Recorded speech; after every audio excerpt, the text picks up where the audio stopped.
Papa John's, the official pizza of the ECU Pirates. Every team knows that the two-point play can be a winning move. That's why I'm here. State Farm agent Timothy Sawyer and my team are here to help you go for two by combining your home and auto insurance. It's a great call that saves you time and money. So go for the win and score some savings by combining your home and auto. It's just another way we're here to help life go right. Call me, Timothy Sawyer, at 493-0002 today.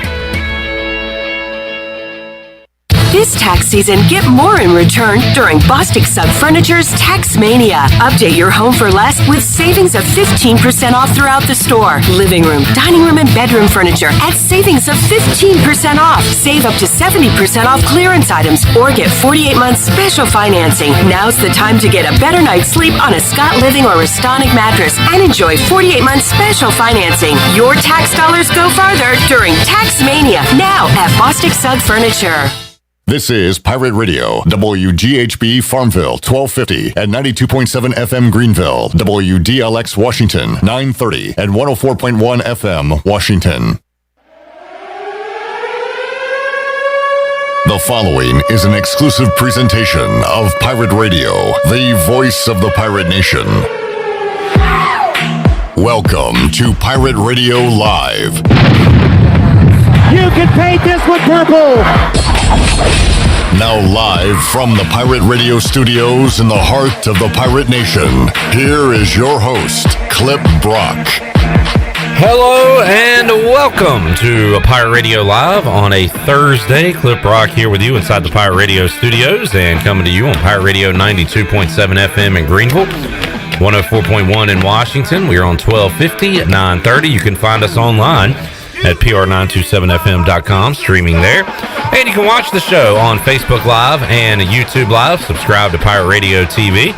Watch this show, The Brian Bailey Show, our post-game Zooms, our other videos we post, including one we posted earlier today, Ryan Robinson from ECU Athletics, and also Chris Sutton had a press conference as they talked about the return to fans for sporting events at ECU games and venues, and that begins tonight with ECU basketball back on the court after nearly a month.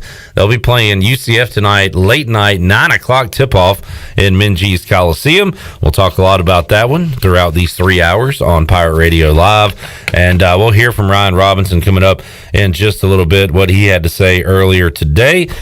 We've got Britt Johnson, former Pirate. He'll be trying to beat the Pirates this weekend as Appalachian State comes to town. He's an assistant Appalachian State baseball coach, ECU alum. We'll talk about his days here in Greenville and get a scouting report on App State baseball as they'll come to town coming up this weekend to take on ECU. Pirates coming off a loss last night. We'll hear some of Cliff Godwin's comments later on in today's show as the Pirates lose in extra innings to Old Dominion at Clark LeClaire Stadium.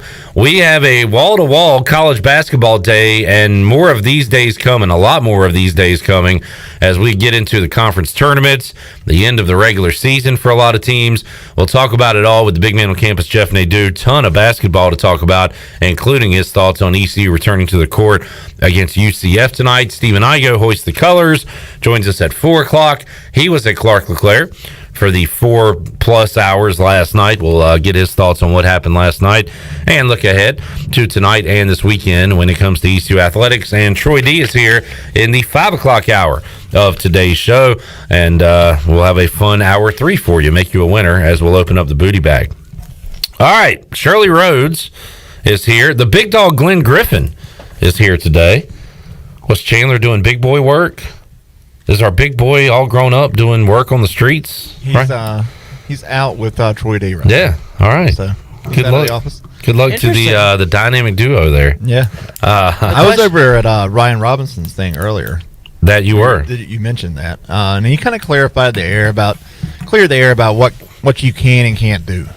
All right. Because I think there's some confusion about, people in the jungle, they like to bring their own chairs. They might have a chair they've sat in for 20 years out there, and with the way the jungle's set up now, you have assigned seats. There's chairs there. And apparently you will be able to bring your chair in you almost have to exchange it for the chair that's in the place. Okay. Like in your place, like they take that chair up and you can put your chair down. All right. Yeah. And then there is the tailgating situation where you can tailgate in your spot. In your parking spot, right? And directly behind it. Mm-hmm. But no. The issue is the gathering. Like, they don't want 30 people huddled up at one tailgating spot. Ryan gave the number 10, right? As far as that's the magic number. Yeah. If you get above that, you're going to get policed. Yep. If you're the 11th friend, sorry, you're going to have to find another tailgate.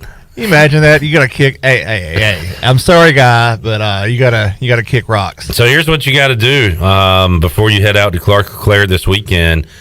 Get your tailgate group together and do the power rankings. Do a draft. Do your top 10. See, I think you go to top 8. That way that you leave 2 open slots. For like just random people to walk up and join your tailgate. It's not a bad idea. Because, it's some of these people haven't seen each other in a year. Yeah. Maybe they want to speak. Maybe, yeah. And you would hate to kick somebody out to bring in a new guy. So maybe you leave a couple of roster spots open. Right. Maybe Joe from 2 spots over, you hadn't seen him since last year. Yeah. And maybe you want to hang out and talk about the family a little bit. Good call. Leave some room for free agents. Right. On the tailgating You fields. don't want to go right up to the limit. Yeah. That's never a good idea. Anything else, Glenn, from today? I mean, those were the 2. And we'll hear some Ryan Robinson in a moment, but those were the 2 big points. I mean, it really comes down to avoiding the mass gathering, even though the game in itself is a mass gathering of sorts. But it's kind of all optics at this point. It sounds like. Well, that's one word that Ryan uses. It comes down to optics, that we don't want people to see 30, 40 people up around one tailgate, and that give off the. We're not doing what we need to be doing at that point. Yeah. In order to have these events. So as much as you hate it, just try to follow the guidelines so you can be at a live sporting event and, right. Watch the game. You're outside. Enjoy it. The weather's going to be good this weekend. This is what you've wanted. Right. So just play by the rules. Play by the rules, and don't get it taken away. All right, Shirley, what's on your Shirley Rhodes news desk on this Thursday? Don't really have a whole lot. We did pick up a college transfer for basketball. Boston College transfer Winston Tabbs committed to East Carolina yesterday. He's going to enroll at ECU with about 3 years of eligibility remaining. So just talked to Jeff Charles yesterday about the roster maneuvering that's going to go on after this season, and just added another. So I don't know. As you look at the court tonight, if you go to the basketball game, a lot of those guys, the brutal truth is they're not going to be here next year because there's no room. Yeah. So I don't know. It's going to be. It appears another overhaul for ECU basketball in the off season, with all the recruits coming in, the commits, the signees, and then adding a transfer out of the portal, I believe, right? Boston College. So yeah, well, that's going to be interesting because the one, as you mentioned, the overhaul, but the one constant has been Jaden Gardner. Yeah, and excited to see him back on the court. Yeah, tonight. Excited to see him back on the court, and he's a junior now, right? Correct me if I'm wrong. Yeah, and of course you get a year back. So yeah, so does he come back next year? I mean, that's the big question because if you got all these pieces, I'm leaving. Oh, okay. I mean, for him to leave, he'd have to have a first-round guarantee. Well, he doesn't have to go to the NBA if he leaves. He could go anywhere. That is true. He could go to Europe. I mean, you could go to the G League. I'm saying he could go to another school. He can go wherever he plays. Oh, you like that? Too. You like that route? I don't like any of these routes. I'd rather have him back. I'm personally. saying he's staying. I'm just saying that I expect he's but every player has options now. Yeah, sure, and more options than they've ever had before. Really. And you know what? If Jaden Gardner leaves, I'm going to turn into these kids have too much control. I like it. Don't let them leave. Make them stay. Come back, Jaden. No, I think he's sticking around. And I thought he had some continuity around him this year for the first time ever. I know. And now you're kind of... And things were doing... I mean, when they were playing on a consistent basis, things were looking good. A lot of ups and downs. But the problem is that you just don't have that consistency. We've had a lot of starts and stops, and that really screws up your rhythm. That really screws up your continuity as far as your teammates. So, this season has not been what anyone had expected it to be. Can you come into the shot, Shirley? Oh, I'm not even in the shot. There I am. Is that better? Yeah, What do you- better. Okay. Glenn's also a director. Director, You're producer. out. I've got all boom mic, but no shot. You can't see my face. All right. What else you got, Shirley? Anything else? Only other thing is, we talked about this earlier. The ECU 3-point underdog coming into tonight's game with UCF, and tough loss last night on the diamond. Extra innings, man. I was stoked when ECU. And who was it? Connor Norby? Was he the one that hit the go-ahead home run to make it 3-2? In the 8th? Yeah, it was like late innings, and I was stoked because I was driving home, and I was just beyond, excited. I was like, yes, that's what I really wanted. thought we were going to get out of here. Yeah. Might have been the 7th. Bottom of the 7th, I think. And then all of a sudden, the wheels came off the bus. Ryder Giles came in, bases loaded, nobody out, only allowed 1 run. That was huge, too. Yeah, that was huge. I mean, there's a lot of positives you could take away from the game, but Cliff Godwin was right. There was a lot of opportunities on the base paths. There was one early in the game. I think it was Connor who tried to steal a bag and got caught leaning and basically got thrown out at second, and there went your opportunity to have a base runner in scoring position, and that really messed up that one inning. And so both teams had opportunities, but I felt like ECU really had the momentum and then just let it slip out from underneath them. I think the frustration is you used 10 pitchers on a midweek game and didn't come out with a win. Yeah. And boy, did we blow the over-under on that one. Because we said 5.5, I think, was the highest we were going to go, and Cliff really threw that one out of the water. Yeah, used a lot of pitching last night, and we'll hear comments from Cliff Godwin. He took the blame for the lack of offense for the Pirates against Old Dominion last night at Clark LeClaire Stadium. All right, anything else, Shirley? Nope, that's all I got. All right, we got hoops tonight. We will talk a lot about that. We got baseball this weekend at home against the Appalachian State Mountaineers. I'm looking forward to talking to their assistant baseball coach, Britt Johnson, the former Pirate, going to join us on the Fixed NC Live line. When we return on Pirate Radio Live, we will be back with you right after this.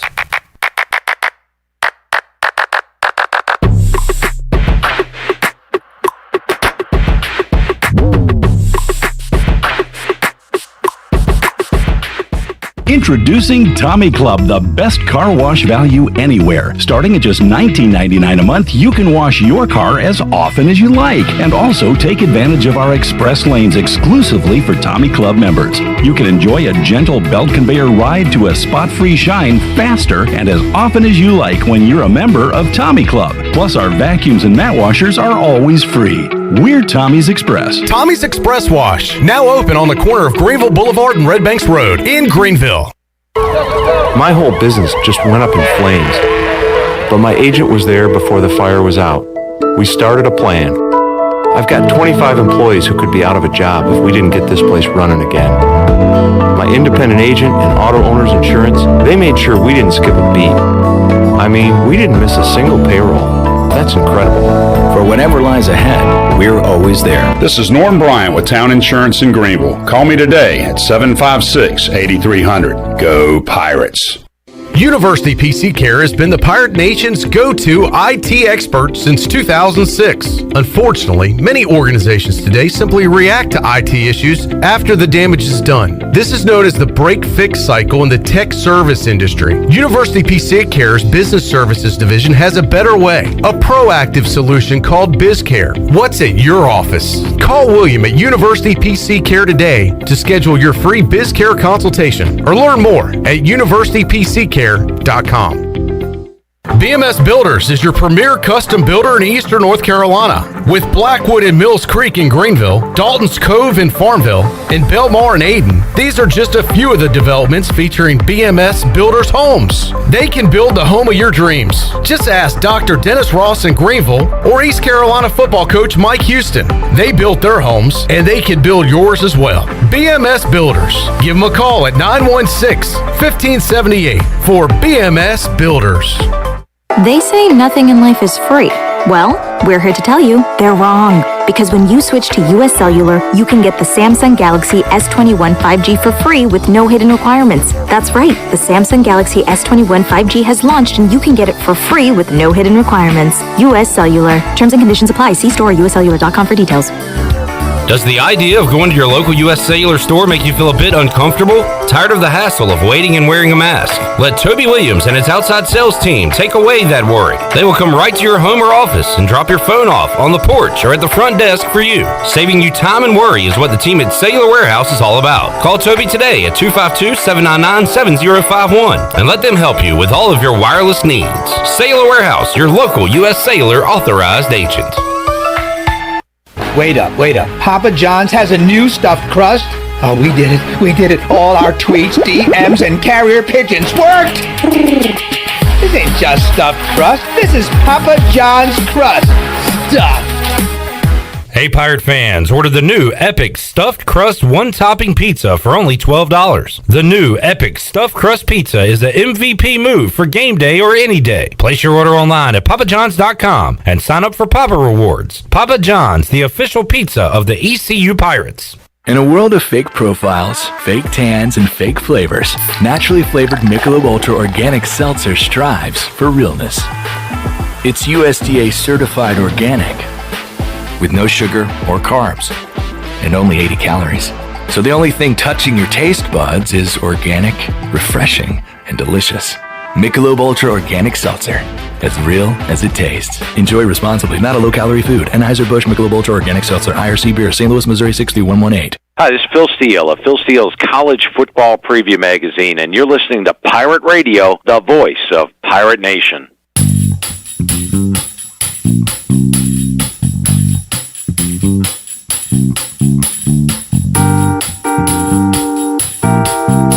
You're listening to Hour 1 of Pirate Radio Live. Now, back to the show. Welcome back. Grab your amigos and head to Chico's for the best Mexican food and fun in Greenville. Come and enjoy favorites like shrimp tacos, steak and chicken fajitas, burritos, enchiladas, ACP, and more. Follow Chico's on Facebook and Instagram for daily updates. For Mexican food and fun, it's got to be Chico's for dine-in or to go. Now let's head back in to Pirate Radio Live. Here's your host, Clip Braun. Alrighty, back with you on PRL here on a Thursday. Stephen Igoe hoist the colors, set to join us later on in the show. We got Jeff Nadu coming up a little later on this hour. Troy D in the 5 o'clock hour. We'll open up the booty bag. We've got Cliff Godwin comments, some Ryan Robinson comments from a press conference earlier today to get to. So a packed show for you on this Thursday as we get you set for ECU basketball coming up tonight at 9 o'clock and more Pirate baseball on the way this weekend. 4 o'clock Friday, 2 o'clock Saturday, 1 o'clock Sunday as they will take on the 6-2 Appalachian State Mountaineers. And in just a moment, we're going to talk to an assistant coach for those Mountaineers, Britt Johnson, who's going to join us on the Fixed NC Live line. He is a former Pirate long snapper on the football team for ECU, and now is a college baseball coach with Appalachian State. He'll be returning back to Greenville this weekend, and he joins us now on the Fixed NC Live line. Britt Johnson. Britt, how you doing, man? Good, Clip. Good to be here. Hey, welcome back, and looking forward to seeing you at Clark LeClaire Stadium coming up this weekend. And, Brett, we'll talk about your time at ECU. Let's talk about how you're doing right now, and the baseball team faring pretty well. It's 6-2 as you guys roll into Greenville, so a good start to the season for you.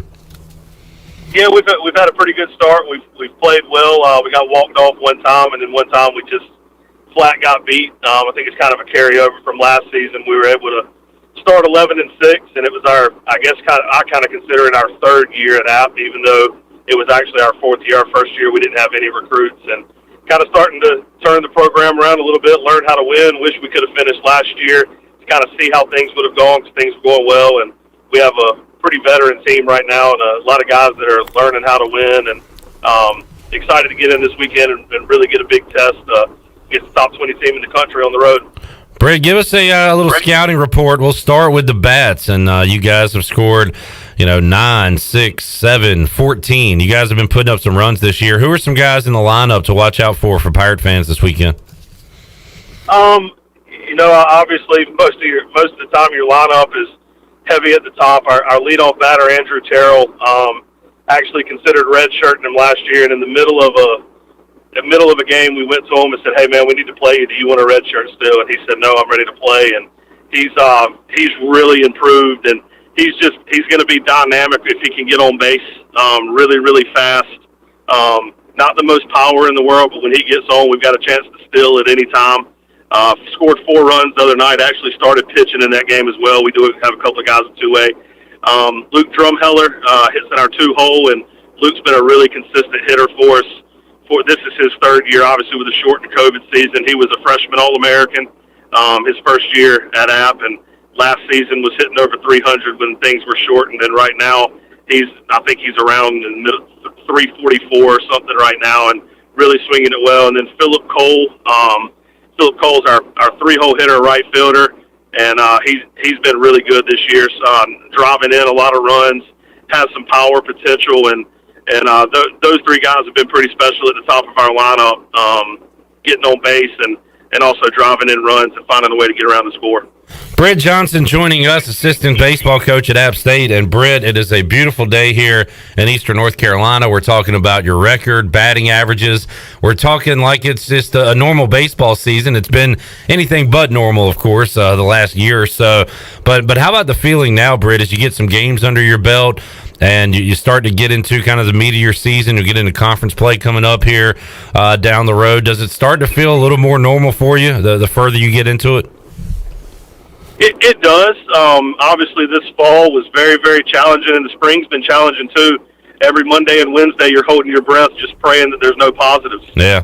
And we've been lucky with that. It seems like a lot of teams around the country have been pretty blessed with that. And I think it will really start to feel real this weekend when we walk into Clark LeClaire and there's 1,200 fans there. Yeah. We've been able to have 120 at App, and so you look up and it's the parents. And not that anything's wrong with that, but it'll be exciting to have some people heckling you and all that kind of stuff. And I don't think they're allowing tailgating this week, but I could see some people probably finding a way to have some smoke going out in left field. And just, I don't know, that's where the realness probably sets in for me. Just being able to walk out and see fans again, although it's not as many as we want it to be.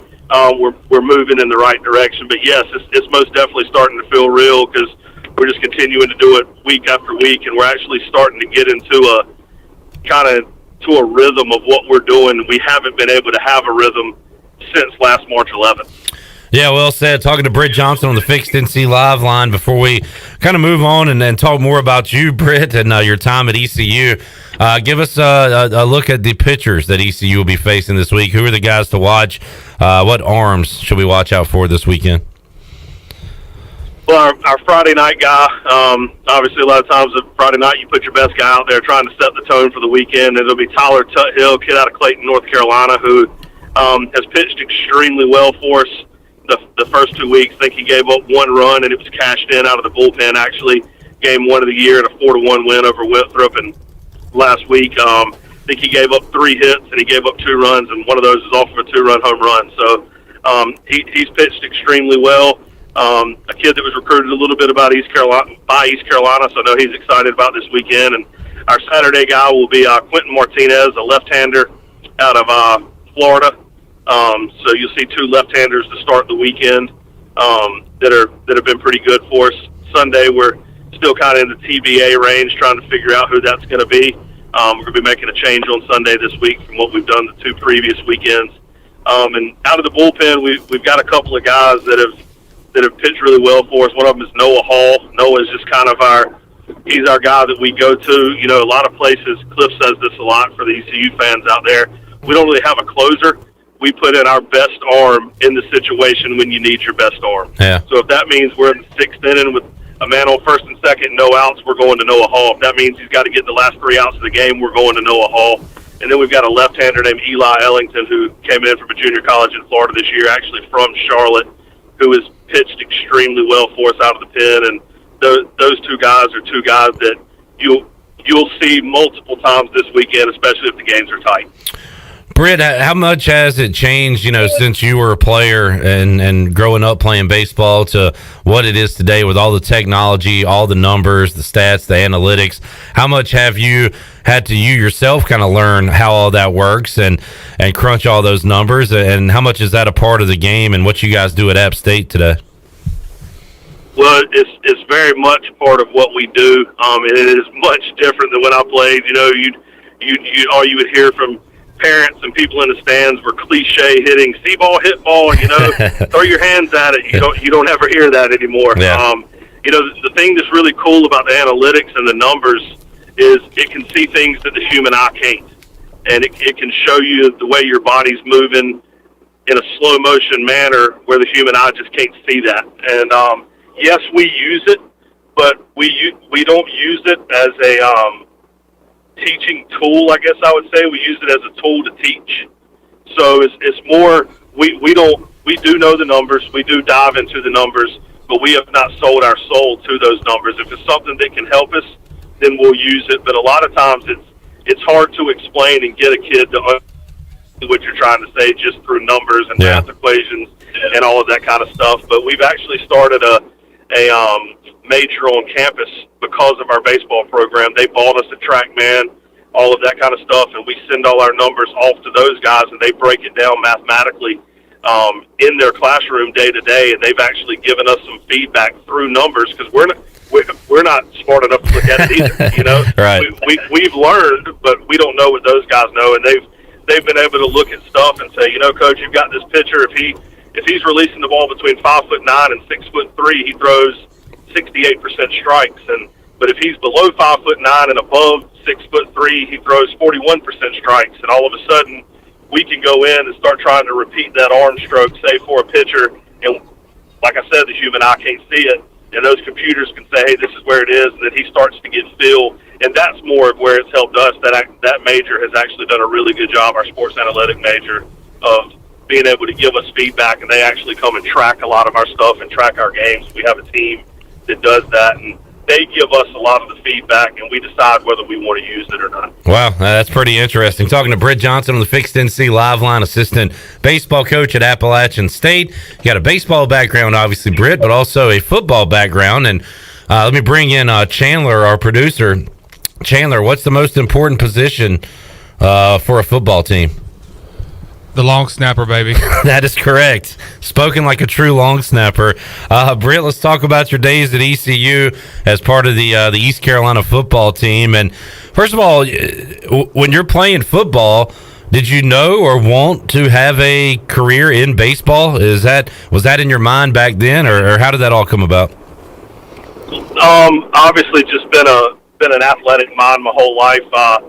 I love baseball to death, but my physique is not exactly a baseball physique. So I can relate to that one. That was, yeah, absolutely, I get it. So I've always loved it and didn't know what I wanted to coach, just knew I wanted to coach. And at first I was thinking high school, man, I'm going to get to coach both. And then all of a sudden started thinking college and actually went and coached in high school first. And some of the reasons that I decided to go to baseball was I would watch Skip Holtz and Greg Hudson and all their families come out when I was playing and play with their kids after a game, and then look at their wives and say, honey, I'm not coming home tonight. I got to stay here and study film for South Florida this weekend or whoever we were playing. And I remember thinking, man, I don't know that I would want that. And then I got into baseball, and had no idea, didn't register being a football player, that not saying football doesn't have more time, but baseball season never ends. Somebody's playing in this country 12 months a year. Football happens just during the fall. So it's a lot of time in baseball too. But obviously got a special wife, had to marry a special woman to make sure that she understood what it was all about. And I mean, it's a lot of work, but it's something that I always wanted to do. I used to go over and watch, Coach LeClaire, Coach Godwin, Coach Macy. I'd sneak into practice. They would allow me to watch stuff and do stuff, and that was always pretty cool. And baseball just ended up where I kind of ended up. I tried to get into football a couple of times with Coach Holtz, and Coach McNeil didn't work out. And crazy enough, I got with Kermit Smith, who I'm still with today. This is our 10th or 11th year together. Wow. Off of studying the internet and seeing that they had two coaches at Lander University, and I called them up and said, hey, do y'all need a third? Like I would assume most people have a volunteer. Got out of high school coaching and was willing to go do it for free. Yeah, that's awesome. And here you are today, Britt Johnson joining us. Big weekend for him coming back to Greenville, but also, Britt, potentially a new family member on the way as well? Yeah, got some. I'm actually in my own car right now. We've got two buses coming down, obviously, for social distancing purposes, and I'm driving myself. I'm on 264 right now, heading into Greenville. But my wife called. We're having a baby. We were supposed to have it on Monday, and they were going to induce labor on Monday, and they called and said, "Hey, we messed up. We can't do it Monday. We need to do it Sunday."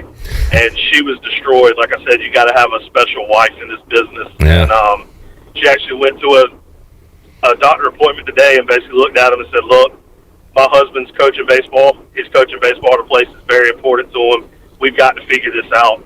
So she basically told him she wasn't going to walk in there at 6 o'clock on Sunday morning, and they have now backed up in the day, so I'm going to be able to stay the entire weekend. Now, as soon as that game's over on Sunday, I'm jumping in the car and busting it back to Boone because they're going to start the medicine for inducing labor as soon as the game ends. So I've got about 4 hours and 13 minutes to get back. She's got to hold off for me until I do. That is incredible. That's awesome stuff. Talking to Britt Johnson on the Fixed NC Live line. Chandler, you got something? Hey, Brett, this is Chandler Honeycutt at Pirate Radio. Hey, I'm a big Carolina Panther fan, and I'm a little jealous that you and your wife have a story. The first time you ever had, I think you guys had twins, right? But you had a specific Correct. Panther announce y'all's the birth of y'all's twins. Or that you announced that y'all were going to have twins. Tell us a little bit about that story, who that Panther was, and how that transpired. Yeah, so obviously gender reveals, I guess, kind of turned into a big thing. My wife went to Walmart and bought all this stuff for a gender reveal and told me how we were going to do it. And as a normal husband, I really wasn't listening, watching a game, and she was telling me, and I had no idea what she said, to be quite honest. And we got in the car, and we were driving to Charlotte because we're being a high-risk pregnancy with twins. We had to do everything in Charlotte. And I said, "Hey, you got all the stuff for the gender reveal?" And she said, "What gender reveal?" And I guess pregnancy brain was kind of the term she always used. She didn't remember ever telling me we were going to do anything, but she knew she bought stuff. And she was like, "You're quick on your feet. Just think of something." And I don't know where it came from, but out of the blue, I said, "We're going to go to Carolina Panthers practice, and Cam Newton is going to make the announcement for our gender reveal." And she was like, "Yeah, right. Are they even practicing?" I said, "I don't know, but we're going to find out." So all day, I'm thinking, man, I'm going to go and I'm going to grab Cam Newton. Well, we got to Carolina Panthers practice. We actually sat there for about 2 hours. Our family's texting us like crazy. "What are y'all having? What are y'all having?" And we didn't tell them because we wanted to find somebody to do it. And then I kind of changed my mind to the first big-time player that walks out. If I got a chance, I'm jumping on it. And it was Luke Kuechly. And Luke Kuechly walked out, and literally it was very quick. I just said, "Hey, man, I'm not here to get autographs and have you sign 15,000 things like some of these grown men are here. All I want you to do is announce that we're about to have twin boys. And if you would do that, I'd really appreciate it." Turned my phone around. He did a 7-second video. It just said, "Hey, guys, this is Luke Kuechly just leaving practice." And the Johnsons would announce that they have 2 twin boys on the way, which that kind of tore me up because we didn't have 2 twin boys. We just had twin boys. That would be 4 in my world. And I was happy with just 2. But and so we shared it with our family, obviously put it on social media, and our world changed for about a week. It went viral. ESPN calling, wanting to do interviews. People, TLC wanting to put us on a TV show. And we didn't mean for all that to happen. We just thought it would be funny for our family, and it kind of blew up on us for about a week. That's I'm jealous. Yeah, that's awesome. That's a great story. Awesome story. And now, like every kid has a story. You got the Kuechly babies. You got the Keith LeClaire Classic baby coming. I mean, every one of your youngins is going to have a story, Britt. And after that gender reveal, we made a decision not even to find out the gender on this one because we knew we couldn't top it. Yeah, really, So we'll find out when the baby's born. Good point. Tough to top that one for sure. Britt Johnson joining us. Britt, I've told a lot of people, and we've been promoting that you were coming on, and you got a pretty high approval rating, man. Everybody knows you somehow. And I think it was Mike Mullis yesterday mentioned you were coming on. "Oh, Britt, he's a good guy. I remember him playing." So you got a high approval rating around here in Greenville. So I know a lot of folks will be happy to see you coming up this weekend. Yeah, really excited, man.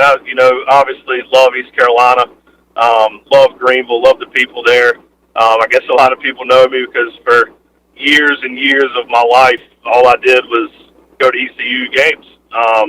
And it's exciting to come back. Obviously, all my family's still Pirate Club members, and I'm a Pirate Club member, all that kind of stuff. And, it's good to come back, and it's going to be a little weird, not pulling for East Carolina, but be where your feet are, right? I think y'all have heard that before. So I'm excited to get in there with our guys and compete. Because I think the toughest part of the week has been trying to handle all the ticket requests. We only get 50, and with a 37-man travel party, so not a whole lot of tickets to go around. And the hardest part's been with my 3-year-olds. Part of our nighttime routine is we sing the ECU fight song and App State fight song before we go to bed, and they cannot figure out why we're not pulling for the Pirates tonight. This weekend. So they all week they were like, "So it's the App State Papa, Daddy?" I was like, "Nah, not App State Papa, buddy. This week we're all about the Mountaineers." So, but excited to get down, see a lot of people. Excited to see the crowd, and I know there's a lot of people that want to get in that can't get in, and I hope people that aren't using those tickets. I've seen Corin Deal Day and some of those people on Twitter saying, "Hey, if you're not using your tickets, let people know that we'll use them." And I hope people will do that because, both of these teams, it'd be really cool to walk out and see 1,200 people in the stands because that's unlike anything what any of us have seen in over a year. No doubt about it. Going to be a special weekend, and great that you'll be a part of it, even though you'll be with the enemy this weekend at Appalachian State. Britt, great to talk with you, man, and we wish you nothing but the best, and also your MVP wife nothing but the best coming up here on Monday, I guess. But thanks for joining us so much, man. I'll talk to you in person this weekend, and we'll talk to you on the show down the road again. All right, Clip. Sounds good. Thanks, Chandler. All right, there he is, Britt Johnson joining us. That was awesome, Chandler. I'd forgot about that. Good callback on the Luke Kuechly story there, and that was years. Did you remember that? Or did you read it somewhere? No, I saw it on Facebook. Yeah, and it wasn't too long. Well, no, I guess it was a few years ago. Yeah, a few years ago. Yeah, I saw that Facebook video, and of course, being a Panther fan, that really kind of made me jealous. But at the same time, it's like, cool, man, that's awesome. That former long snapper could have been you. Yeah, I guess so. But yeah, awesome story. Teddy Bridgewater wants to do your gender reveal. Is that okay? Yeah, no, Teddy. I'd rather have like maybe Will Greer do it, or maybe PJ Walker. All right, let's get a break in. We'll come back. We will talk some college hoops. It is a great day and evening for college hoops. Not just because there's wall-to-wall basketball, but because there's ECU basketball coming up tonight, 9 o'clock at Minges Coliseum. We'll talk about that game and the other action going on with the BMOC, the Big Man on Campus, Jeff Nadu. That's on the way when we return on Pirate Radio Live after this.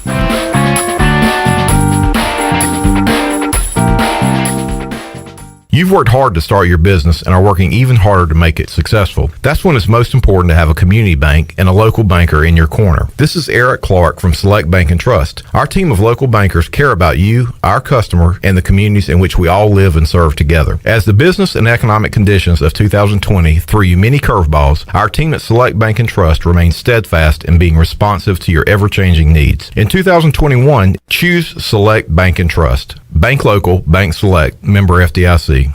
This tax season, get more in return during Bostic Sub Furniture's Tax Mania. Update your home for less with savings of 15% off throughout the store. Living room, dining room, and bedroom furniture at savings of 15% off. Save up to 70% off clearance items or get 48 months special financing. Now's the time to get a better night's sleep on a Scott Living or Restonic mattress and enjoy 48 months special financing. Your tax dollars go farther during Tax Mania, now at Bostic Sub Furniture.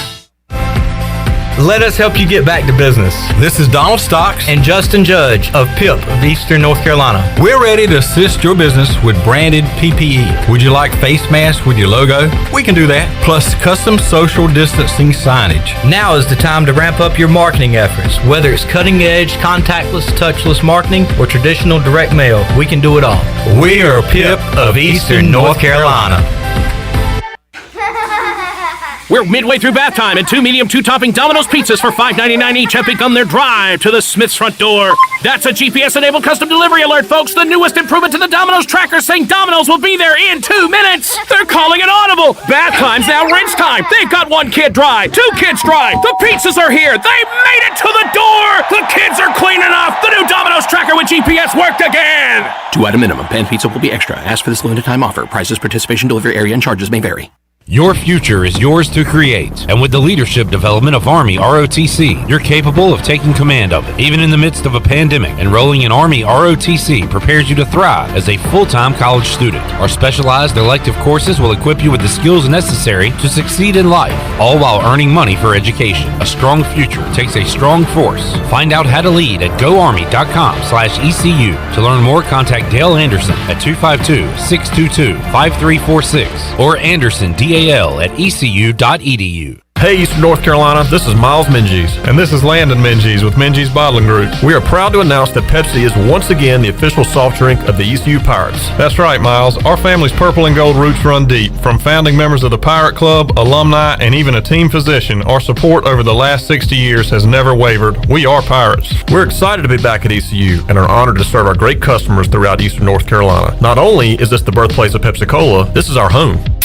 Cheers, Pirate Nation. I like the sound of that. Support local, drink local, stay safe, and drink Pepsi.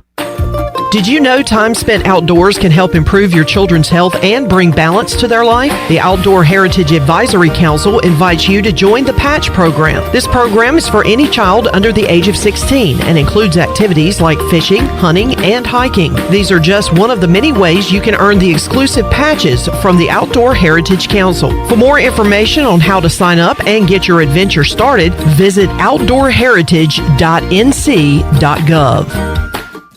Ahoy, mateys! To keep those cars clean, you need the Pirates Cove Fast Pass. The new Pirates Cove Car Wash and Haviland Express Lube on Glen Burnie Road in New Bern is now open. Pirates Cove in New Bern is offering Fast Passes for $9.99 for new Fast Pass customers. You can visit us in Greenville on Fire Tower Road, Memorial Drive, and on East 10th Street. And have you heard? Pirates Cove on Fire Tower Road is now offering interior cleaning. So we have you surrounded.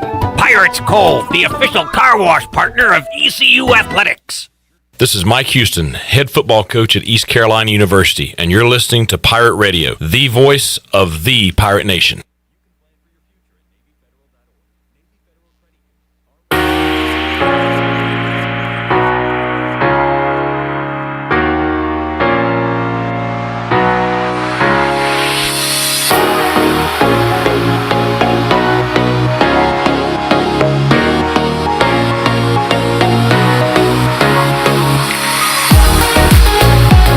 You're listening to Hour 1 of Pirate Radio Live. Now, back to the show. Welcome back, and another podcast is dropping. A new episode of the Pirate Radio podcast is now available in our Apple Podcast channel and the SoundCloud archive. The Pirate Radio podcast brought to you by White Claw Hard Seltzer. Nothing tastes quite like it. Visit whiteclaw.com today. White Claw Hard Seltzer, proudly distributed by Coastal Beverage. Please drink responsibly. The new podcast features the voice Jeff Charles going one-on-one with Craig Cox, who is a former National Hockey League player.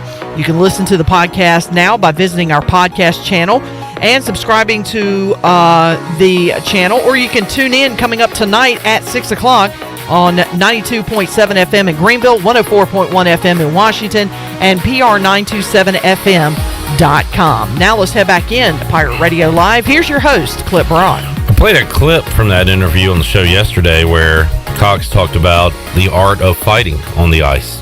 So if you want some pointers on how to fight, yep, make sure you tune in. I liked his what was it? What you absolutely have to do in a fight.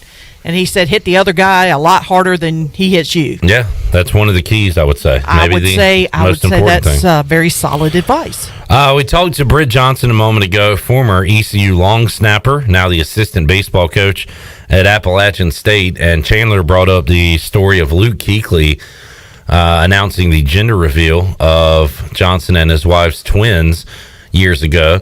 And Chandler and I were talking during the break. Britt said that he was contacted by all these national outlets and even TLC to perhaps do a television program. And we're talking about if Chandler, because Chandler just wants to meet Luke Kuechly. So he'd like set up a fake wife, find a fake baby from somewhere. I would say I was like 28 years old. I have a wife of Been 3 married years. And we're expecting a baby girl. Can you please announce that, and he would be like, "Where's your wife at?" "Well, she's at work." She's at work. Can I see a picture? I'm doing the gender reveal on my own today. Yeah, well, let me see a picture of her. And Chandler just like Googles woman and shows a picture on his phone. Luke Kuechly would be as laid back as he is. He'd be like, "All right, man, no problem." So I would probably get away with it, I think. It would turn into just Chandler trying to hang out all day with Luke Kuechly. And then I would go to like maybe a Washington football team practice and maybe try to get like, I don't know, Taylor Heineke. Just keep doing it around the NFL? Yeah. It's not a bad idea. Heineke. All right, let's go out to the Fixed NC Live line now and talk some hoops. Got Rhode Island and Dayton on the TV as we speak in the second round of the Atlantic 10 tournament. We got ECU basketball coming up tonight. 9 o'clock in Minges. We'll talk about that and everything in between with Jeff Nadu, the big man on campus who joins us now on the Fixed NC Live line. Jeff, how you doing today, man? Doing very good, Clip. Good to talk to you. Thanks for having me. Yeah, and Jeff, I just saw and retweeted earlier today when I first discovered the big man, probably 3 or so years ago now. You were doing a show with Donnie Rightside. And every day you guys would go over the card, talk about your favorite games, really break down everything. And it was just so informative. As I've said before, kind of got me back falling in love with basketball, college basketball. And saw some good news on your Twitter last night that you and Donnie Rightside are going to reunite. You're going to start doing a daily college basketball show that's going to be out every day, 10 a.m. How can we hear this, watch this, Jeff, once it begins? Yeah, we're going to start it on Monday. We're doing it with a company that kind of reached out to me, and we got Donnie involved as well. Yeah, we're going to be doing it every day. There's games, really, from the conference tournament, until the end of the season. So once the tournament gets here, it won't be every day, just when there's games. But you can follow me on Twitter at Jeff Nadu. I'll tweet it out every day, and we're doing it with a company that I kind of believe in, so I'm excited about it. And yeah, it'll be good to do, if only for a month or so, and we'll see where that leads us next. Jeff, conference tournament's going on, the A10 tournament going on, and St. Joe's ran out of gas earlier today as they were blown out by UMass. You got Dayton and Rhode Island going at it right now. We'll get some Bonnie ball coming up Friday morning, as it'll be once again wall-to-wall basketball there in the A10 tournament. Bonnies win the regular season, Jeff, but what about the tournament? How do you think this thing plays out? Yeah, they were my pick to win it. I was kind of considering and conspiring about Richmond, and I didn't end up playing it, and I'm kind of glad I didn't. They kind of had just a whimper of an end of a season, just had some injuries, and it just didn't really work out for that group. But yeah, I'm pretty happy with the Bonnies. I don't like St. Louis. I've kind of anchored that all year. They just missed something to me. VCU, they're going to be interesting if they can get Bones Highland back, and I think Davidson's an interesting group as well. But I thought with the price I was getting, St. Bonaventure to me has been a top 2 team, maybe top 1 team, and they were the team I picked at the beginning of the year to be right there with league leader Richmond. So I'm not going to jump off that. I'm sure as kind of a quasi fan in your own right, you're happy to hear that. So yeah, I like everything they do. I don't really want to fade them right now, so they'll be my selection for the Atlantic 10. And other tournaments going on, big man. I'll definitely be watching the Bonnies through that one. But you've got the A-Sun going on. The I think Missouri Valley getting underway. Good call on Campbell earlier in the week in the Big South. They play Radford tonight in the semifinals there. And I saw Winthrop has been dominating their league this year, Jeff. 21-1, 17-1 in the Big South. They're in the semis against Longwood tonight. So what other college basketball tournament action are you looking at on this Thursday? Yeah, Campbell's interesting. I mean, they haven't lost since, that doubleheader against Radford back on the 9th to the 20th of January. Radford beat them by 6 in both games. But, you look at in those games, they were both close. One was a crazy three overtime game. And, when you look back, it's kind of, a game that I thought they played pretty well, and Campbell didn't have certain players in those games. They're fully healthy now. This is a team that I kind of thought would be the team to play Winthrop at the end of it. I like the way they attack offensively. They run a Princeton-style offense. I liked them the other night, and one thing that I worry about with Radford, they have major turnover issues, Clip. 337th in the country in turnover percentage on offense. They have a freshman point guard that has struggled this year with turning the ball over. This is a Campbell team that forced turnovers. 53rd in the country in defensive turnover percentage.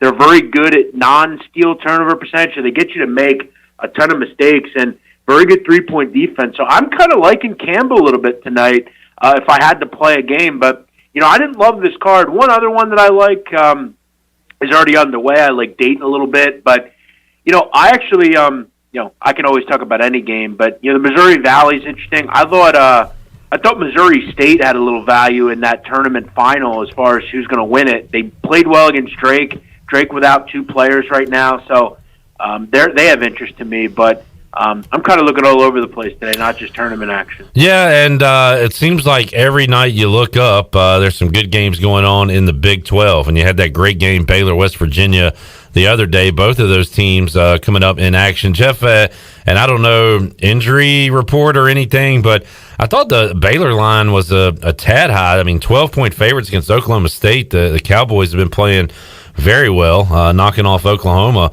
a couple of times. What do you make of that game coming up tonight and the rest of the action in the Big 12?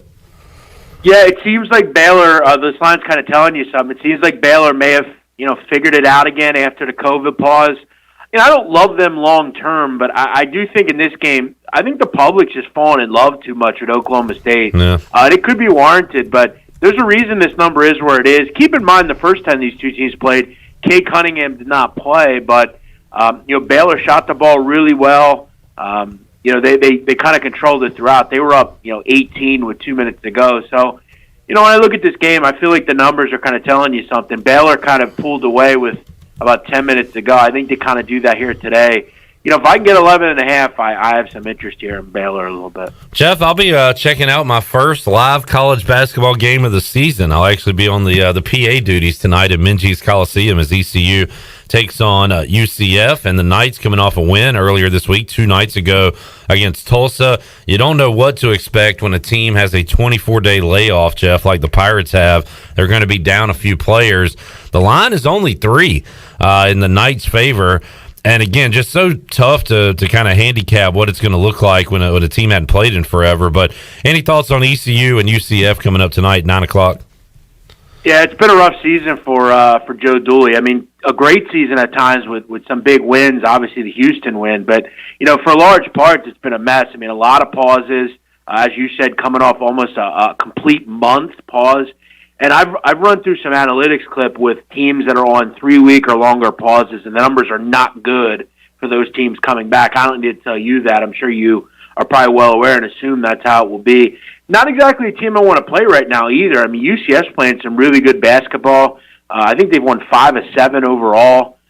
Just beat a pretty good Tulsa team, swept them in the season series. They are going to deal with some of their own problems. C.J. Walker may or may not play tonight, but I've been really liking what I've seen out of this guard, Darren Green, and the wing, Isaiah Adams. Darius Perry's played well for them. If they can get Walker back in some form or fashion tonight, that could help in a big way.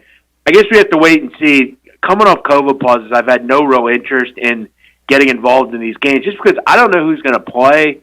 You could have probably, I think, better inference on who's going to be in there or not. But, it seems like East Carolina has never been healthy in any game they've played this year. There's always somebody out. So I probably won't be involved in this one. Pirates are going to be down Charles Coleman and Tyree Pig Jackson, which was kind of expected. Batumba Baruti, the name that's out that we did not know. Well, the depth is, the depth's going to be a problem here. And as we I've talked about time and time again, if you can square in on Jaden Gardner, I think you're going to have some success. And Clip, what's interesting about the UCF game the first time, they won by 7.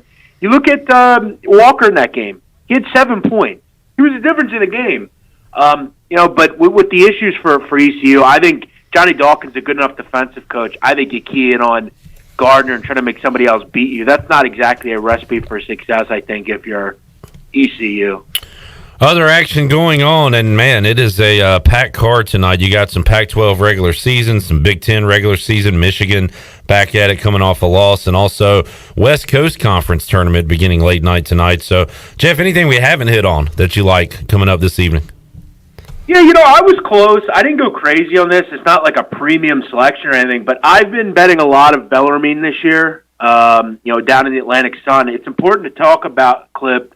Bellarmine cannot make the NCAA tournament, okay? So even if they win this conference, the runner-up would get the tournament bid. It is one of the backwards rules in college basketball and in sports that you have to wait 4 years before you can compete, no matter if you win it or not. It's ridiculous. But yeah, this is not like a sanction or anything. This is just them joining D1 basketball and having to wait. And as you said, it makes no sense. So this is the worst rule in sports, in my opinion. Yeah. I don't know why this is allowed and why this goes on. It makes zero sense to me.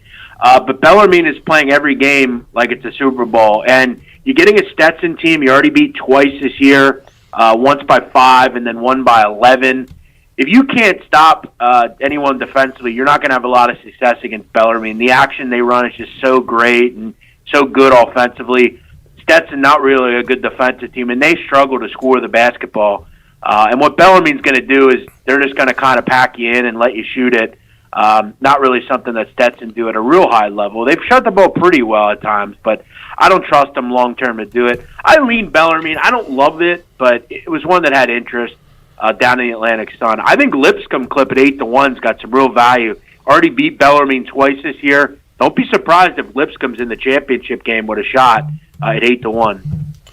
Jeff Nadu, big man on campus, joining us on the Fixed NC Live line. And Jeff, last night, your Sixers picking up a win over the Jazz. My Hornets, not an impressive win by any means, but able to blow out the Timberwolves last night. So they finished the first half of the regular season on a strong note. I guess, is this the last night of NBA before the All-Star break? You got a pretty decent slate tonight in the association. Have you taken a look at that yet, Jeff?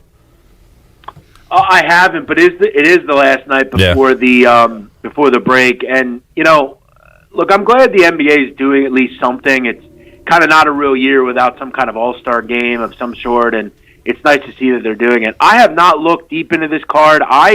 Weirdly enough, Clip, last night, I did something I'm not normally one to do, but I saw late night there were 3 games. I did, and I haven't done this in a long time. I said, you know what?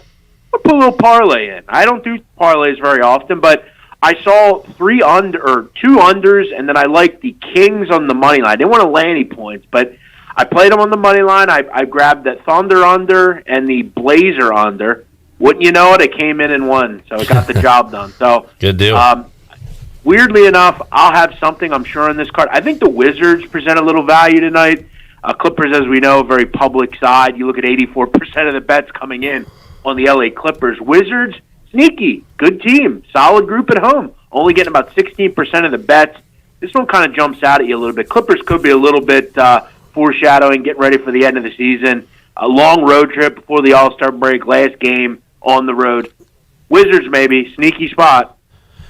Jeff Nadu joining us talking college hoops, NBA. Make sure you're following him on Twitter at Jeff Nadu. We will talk to you again on Monday, but man, there's a lot of basketball to be played between now and then, Jeff. So we'll be locked into your social media accounts, and if you got anything for us followers, please put it out and let us know. You're starting to feel the turn a little bit. I know you were on the struggle bus as I was earlier in the week, but things have turned around a little bit for me. Sounds like they have for you as well.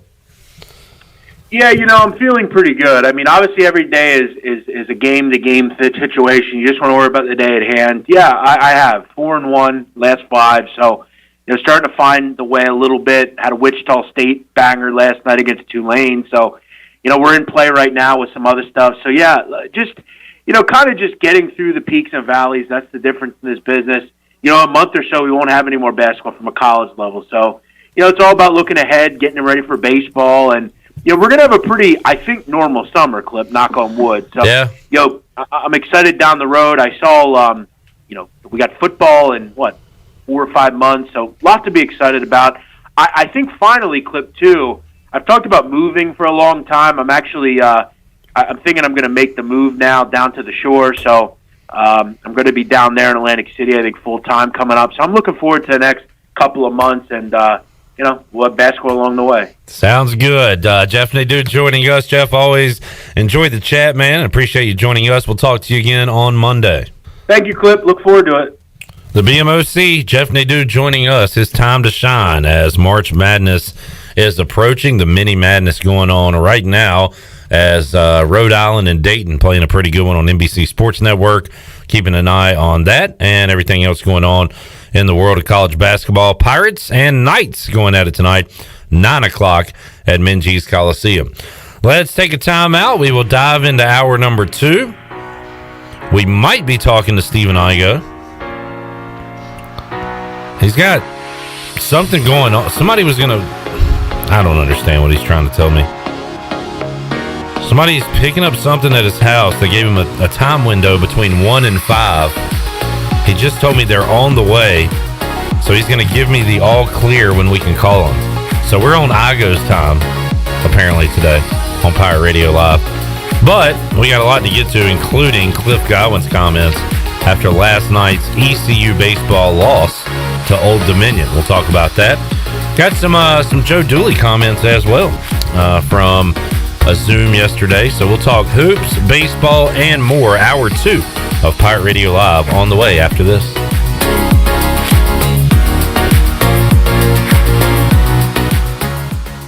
Hey Pirate fans, it's time to get your yard done right with the new John Deere mower from Quality Equipment. Our premium lawn care lineup is what every homeowner needs this spring. A John Deere will change the way you mow with easy-to-use attachments, effortless steering, and intuitive controls. Right now, save up to $700 on X300, X500, and X700 series mowers. Learn more at QualityEquip.com and get quality done right. Offer ends 3/1/21. Some restrictions apply. See dealer for details. Did you know your small change can make a difference? The next time you visit McDonald's, please consider rounding up for the Ronald McDonald House. Your change adds up and can help many folks in Eastern North Carolina. Just $10 can provide a free night stay for families with sick children here in Eastern North Carolina and across the state. Just ask your cashier at checkout or choose to round up for RMHC when ordering through the McDonald's app. Thank you for visiting your local McDonald's owned by Dixon Foods and for your support of the Ronald McDonald House of Eastern North Carolina. Did you know you can help prevent natural gas emergencies? Whether you're planting a tree, putting up a fence, landscaping, or starting an excavation project, Greenville Utilities strongly encourages you to follow the law and call NC 811. Even minor contact with the natural gas pipeline could cause a natural gas emergency. Before digging or excavation of any kind, North Carolina law requires you call NC 811. Please call at least 3 full working days in advance so all utility lines can be professionally marked prior to digging. Stay safe, avoid damages, and call 811 before you dig. For the latest from the world of golf, tune in every Saturday morning from 8 to 10 for the Golf Shop Radio Show, presented by GolfKnickers.com, the world's leader in traditional golf apparel. Hosts Mark Greenhelge and Matt Blanchard talk golf from tee to green and everything in between. If you like golf, you're going to love Golf Shop Radio. Before you tee up, drop on in. Welcome to the Golf Shop. North Carolina State Parks is proud to announce that they have partnered with the Hometown Strong program. Our visitor centers are now equipped with public Wi-Fi to help kids with school. Remote learning has become a critical public health measure in maintaining social distance and continuing to educate our young people. Take advantage of Wi-Fi and a hike at Goose Creek State Park or a day trip to the beach and access remote learning at Fort Megan State Park. For more information, visit hometownstrong.nc.gov. Great food, great atmosphere, and great service is Otavola Market Cafe. Otavola is simply a restaurant that focuses on that, being a great restaurant. There's something for everyone at Otavola. The menu offers a variety of great choices like pastas, pizzas, sandwiches, soups, salads, and seasonal rotating selections. Lunch or dinner, Otavola is always the right call. Call ahead and get Otavola to go, or stop by the bar for a drink with friends. It's simple. Come and eat at Otavola Market Cafe, Red Banks Road next to Food Lion, and OtavolaMarket.com. Otavola, pirates supporting pirates. If you wake up in the morning with a backache, feeling more tired than you did when you went to bed, you probably need a new mattress. And the best place to get that mattress is Factory Mattress. Hi, I'm Kirk Smith, General Manager.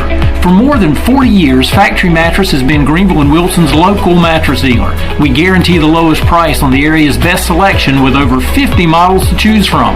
No seconds or overruns. Factory Mattress offers only first quality direct from the manufacturer. Sealy Posturepedic, Beauty Rest, Stearns & Foster, and Tempur-Pedic. The most highly trained sales associates with over 60 years of combined experience. Same as cash financing with zero interest up to 48 months and free local delivery. Face it, to have a good day, you've got to have a good night. So sleep better knowing you saved money at Factory Mattress. Locally owned on Greenville Boulevard in Greenville, on Forest Hills Road in Wilson, on the web at factorymattressusa.com, and a proud member of Pirates Supporting Pirates. This is Pirate Radio, WGHB Farmville, W224EI Greenville, WDLX Washington, and W281CH Washington.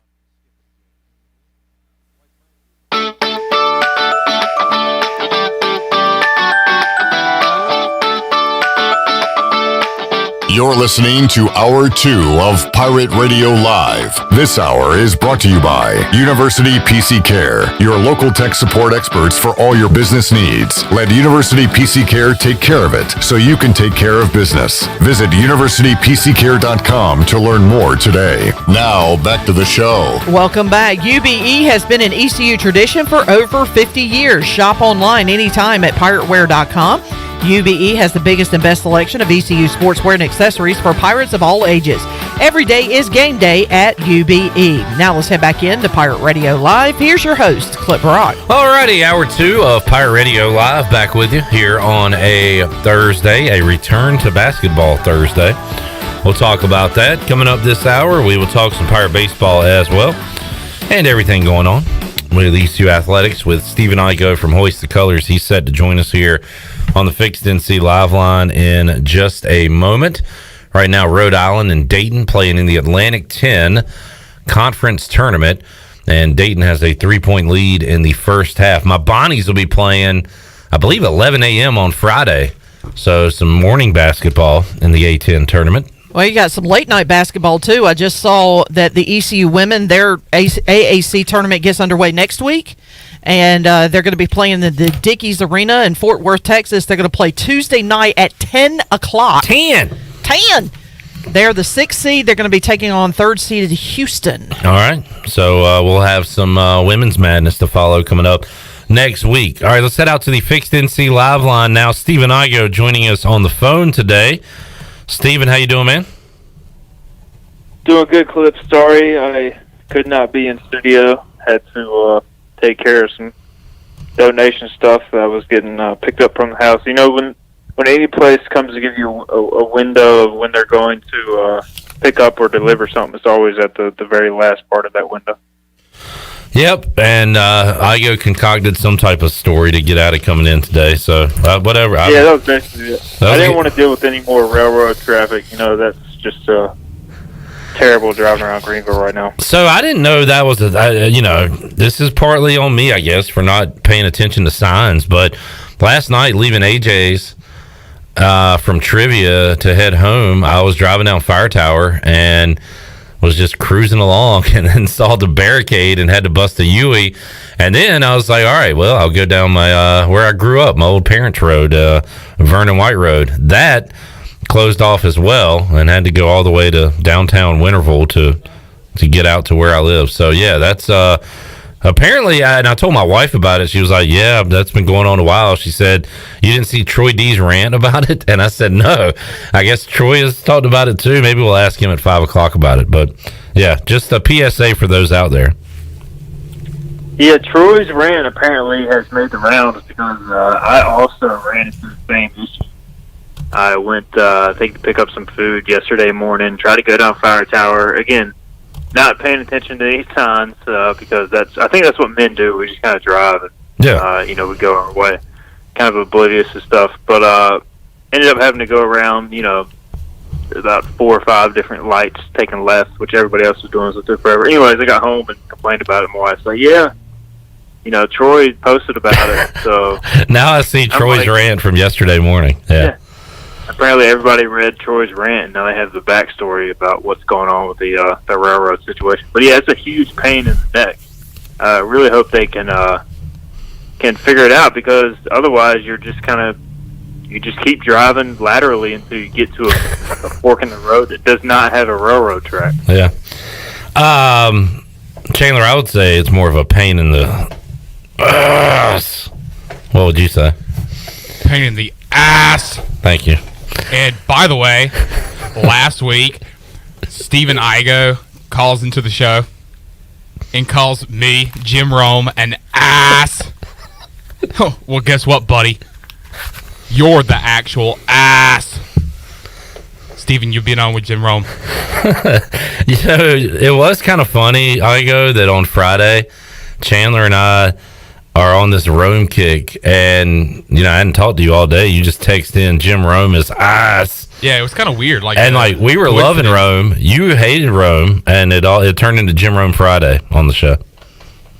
Yeah, I can't remember what segment he was doing or what he was talking about, but it was just in that moment that, it was one of those moments where you're listening to Jim Rome, and you're like, man, what is this guy even talking about? Like, it had nothing to do with sports or anything events. It was just total nonsense. That happens a lot with Jim Rome. He just goes off on tangents.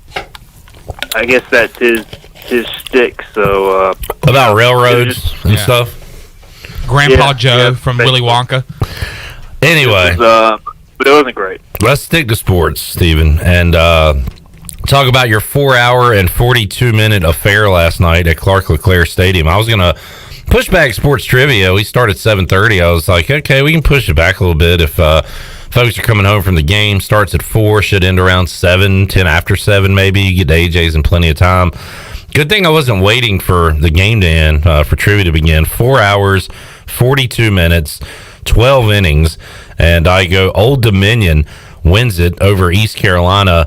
And story in this game, a lot of pitching, a lot of pitchers used by the Pirates. Cliff Godwin taking the blame after the game, for the lack of offense. And there was also some base running blunders for the Pirates. So a little bit of everything in the game last night in the loss to Old Dominion. Yeah, it was just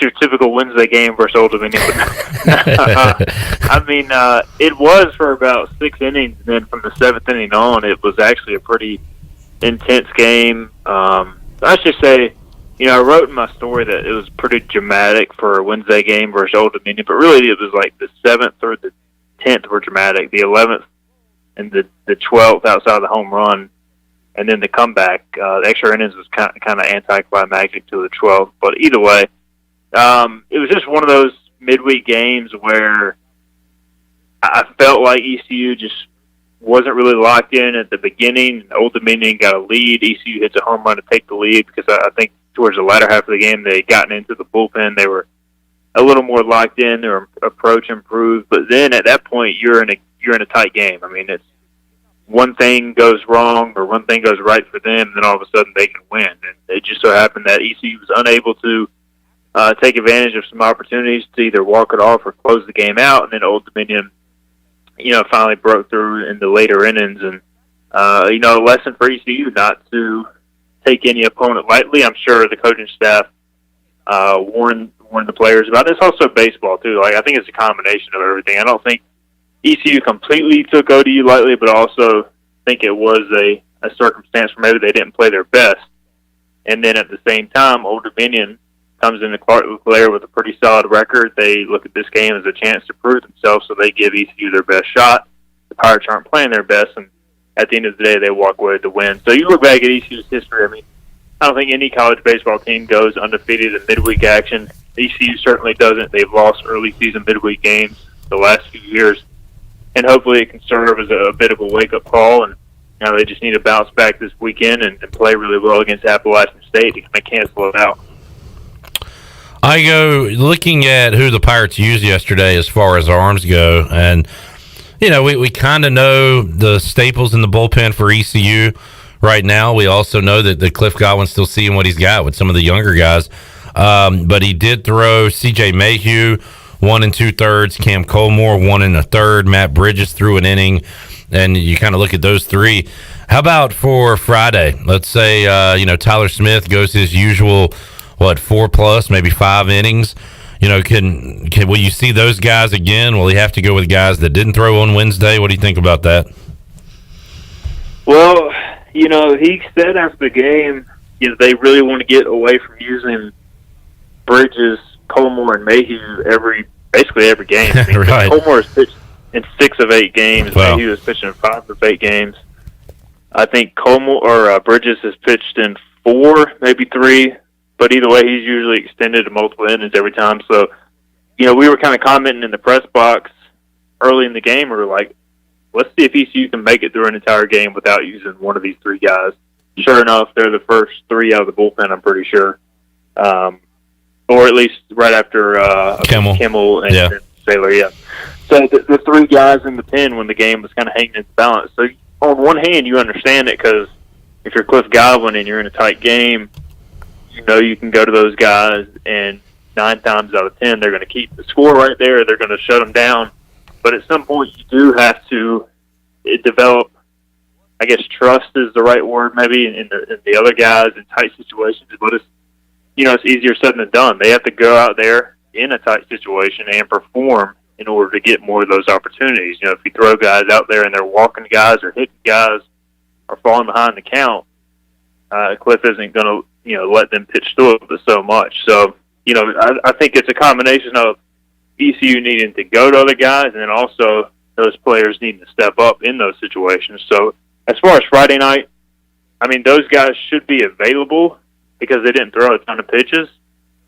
But I think you want to go through a series where, hey, maybe we're not using Colmore and Mayhew on Friday and Sunday or 2 out of 3 days. Maybe we can use Nick Logus here, Carter Spivey here, who will be available on Friday out of the pen, and just kind of develop some other guys who can step up in situations like that. Because you can't go through a whole season of guys pitching every 5 out of 8 games or 6 out of 8 games. It just won't last. Of course, Gavin Williams should be available as well after we saw him on Sunday. Something that would help that out is ECU getting a lead, and that means they need to put some hits and some runs together. And as I mentioned, in fact, let's hear, you have cut 1, Shirley, from Cliff Godwin, where he talked about the offensive struggles in the extra innings loss to Old Dominion. Yeah, our offense lost the game. I'm the hitting coach, so you guys can blame me. Struck out way too many times. Bad approach against the starter, which we had pretty good information on him, and we were chasing his changeup out of the zone. So, it's on me. I'll take it. I thought our pitching was good enough to win, especially early. We can't keep depending on having a 1-run lead going into the 9th inning, and those guys continue to have to pitch in stressful situations. So, I'll blame myself for not having our guys prepared to play. All right, Cliff Godwin there, and again, Igoe, if you can jump out to a 7-1, 8-2 lead, you won't have to use your best arms out of the bullpen. And Cliff Godwin hoping that weather getting nicer and be some fans in the stands, and hopefully some better approaches, better offense for the Pirates coming up this weekend against App State. Yeah, I think App State is vulnerable to get up some runs just looking at their arms and their schedule. I was kind of surprised by Old Dominion. I thought they had a few good arms in the pen. Their starter's basically been their midweek starter the past 2 or 3 years. He started a lot of games. I think in 19 pitched really well. And I guess for whatever reason, they just want to leave him as a midweek starter rather than make him a weekend guy. So I wasn't surprised to see him throw as well as he did. I was surprised that he struck out as much as they did against him. I think his career high was 7 Ks, and he had 6 in 4 2/3. He's more of a control lefty. So they struggled to get some change-up, like Cliff mentioned. But it was more of the bullpen and not being able to come through on maybe some of ODU's younger bullpen arms. Maybe they didn't have a ton of good scouting reports on those guys or what, but they had a lefty that threw 3 innings or so that was throwing 82, 83 with a ton of off speed, and ECU just couldn't figure them out. So, disappointing night offensively. It did get chillier as the night went on, but I thought ECU just didn't square a lot of balls up, and when they did hit some balls hard, they hit it right at people. So it was just one of those nights, and I do think, like we talked about before, this offense just has not quite hit its stride yet. Again, they had 12 hits last night, but not hitting for a ton of power, not bunching them together right now. And at some point it'll happen. I think it was good to see Bryson Worrell sting a ball into the gap the opposite way in the bottom of the 12th. Hopefully that'll get him going, because they've really been missing his punch. And then I feel like Francisco as well has not quite gotten going. He's checking in with a hit or two every night, but we haven't seen him get on, one of those tears he's capable of getting on. Stephen Igoe, Hoist the Colors, joining us on the Fixed NC Live Line. Pirates and Mountaineers of Appalachian State going at it this weekend at Clark LeClaire Stadium. Igoe, can you stick with us through the break and talk a little basketball when we return? Absolutely. Let's do that. Let's take a timeout. We'll come back. We'll talk some Pirate hoops as, yes, folks, it's happening tonight, 9 o'clock, ECU and UCF at Minges Coliseum. Be a few fans there as well. I guess they're going first come, first serve. A lot of students were invited, so hopefully there'll be some type of atmosphere at Minges Coliseum tonight. We'll talk about the Pirates' chances when they take on a UCF when we return after this.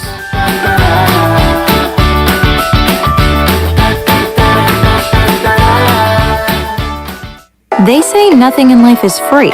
Well, we're here to tell you they're wrong. Because when you switch to US Cellular, you can get the Samsung Galaxy S21 5G for free with no hidden requirements. That's right, the Samsung Galaxy S21 5G has launched and you can get it for free with no hidden requirements. US Cellular. Terms and conditions apply. See store or uscellular.com for details. This is Brandon Tate, owner and operator of Atlantic Wireless, an authorized agent for US Cellular since 1997. Visit atlanticwireless.com to find a store near you. We go beyond the call. In studio today with Tony Edwards from AG Home Solutions. Tony, tell us about your business. So the name of our company is named after me, Anthony Gene Edwards, and that's where we get most of the questions from. Where did AGs come from? We are a fully licensed commercial and residential remodeling company, and we're based out of Washington. We have a showroom with a design center. I have a second general contractor that works in my office with us. Her name is Kathy Herring, and we'll be glad to come out and take a look at any properties you want to renovate, remodel, or additions you may want to do. What sort of projects do you guys do for folks, and what distinguishes you from your competition?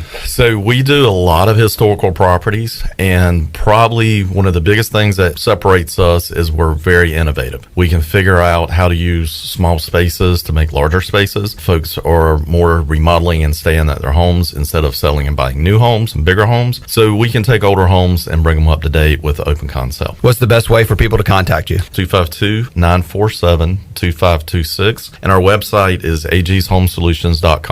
For years, Callie Ann Phelps has been singing about Phelps Chevrolet. Phelps Chevrolet is the one for you. Low prices, service too. See the big dealer right away. Carolina's finest, Phelps Chevrolet. And you'll agree with what Skylar Phelps has to say. Nobody beats Phelps Chevrolet's prices. Nobody. The name you can depend on. Phelps Chevrolet. Get you one. Find new roads with Chevrolet. Then come find yours at Phelps Chevrolet in Greenville. Hey Pirate Nation, this is Sam Jones, and we're open and here to serve you with some of the best whole hog barbecue, chicken, turkey, ribs, and homemade sides every day for lunch and dinner. There are 3 easy ways to enjoy Sam Jones barbecue.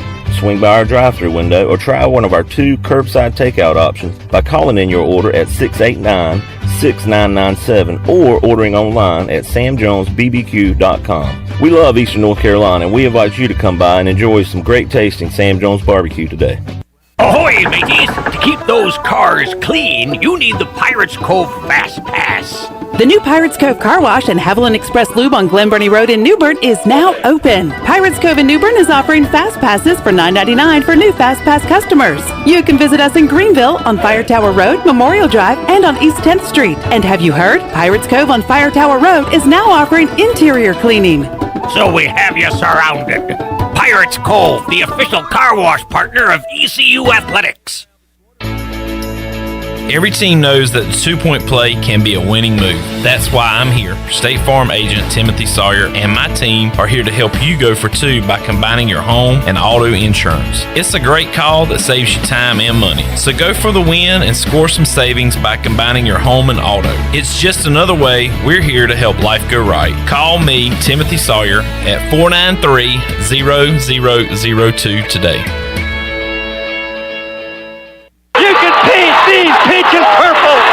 Classic sports moments never get old, and neither does classic food from CPW's. CPW's classic menu is bagged with all of your favorites like tortellini CPW's, Cajun chicken and pasta, classic lasagna, the garbage pizza, the stromboli, calzone, Atlantic salmon, the Cajun fried shrimp wrap, and more. Start every meal off with your favorite beverage and CPW's fresh baked bread and garlic butter. CPW's, serving classics in Greenville since 1995. Stanton Square near the hospital. Artemi, yo ho, yo ho, it's Pirate Radio. Pirate Radio.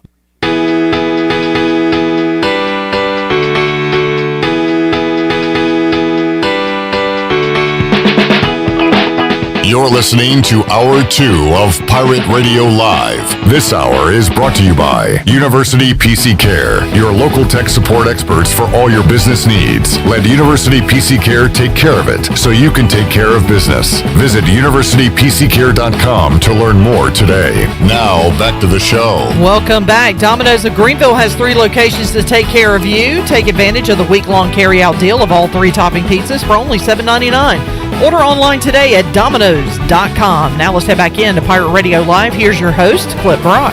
Alrighty, hour 2 of PRL. Got Stephen Igoe hanging on the fixed NC live line this afternoon. And talk baseball in segment 1. Pirates falling last night in extra innings to Old Dominion 6-5. They'll be home this weekend coming up against Appalachian State Friday, Saturday, and Sunday. ECU basketball back in action. It has been nearly a month since they've played. Over 3 weeks since the Pirates have been able to get out on the basketball court. They'll be on that court tonight, 9 o'clock on ESPNU. They'll be taking on the UCF Knights. Stephen, I was so Monday on the show, Ellerby asked me a guess the line for this game, and it was tough to do with ECU coming off a pause. I thought UCF would lose to Tulsa, and I was going to say UCF by 2. Well, the actual line is 3, and they actually beat Tulsa on Tuesday night. In their last 7 games, UCF has 5 wins and 2 one-point losses. They've beaten Tulsa twice, Tulane twice, South Florida, 1-point losses to Wichita State and Cincinnati. So it's I guess this is a team that struggled for much of the year. You could say the old cliche, they're playing their best basketball at the end of the year. And going to be a tough one for the Pirates tonight, who have not played a competitive game in so long. Yeah, it's a tough matchup. They hit a bunch of big shots against ECU the first time around. You look at their 3-point percentage. They've got 2 or 3 good shooters, but it seems like whenever they play ECU, for whatever reason, they shoot extremely well as a team, and they did that especially in the first half of the game earlier this year in Orlando. Got to a huge lead. ECU was able to come back. That game they were without Joe Dooley at the time, but yeah, they've got still a pretty young team. A lot of new pieces under Johnny Dawkins. He brought in some transfers, including a former 5-star recruit in Walker, who went to Oregon out of high school and then transferred, I believe, back to Florida and UCF. And then they brought in a transfer guard, I think, from Louisville. So both those guys have really made them a different team at times. Walker's extremely athletic, kind of a freak athlete, ton of block shots. The point guard kind of runs the show. And they got Green and I think Mahan or Mahan, or however you pronounce his name, 2 really good 3-point shooters. So they've got a lot of different pieces. Now they can get inconsistent offensively at times, but that's the thing is they're always going to play good defense and stay in the game.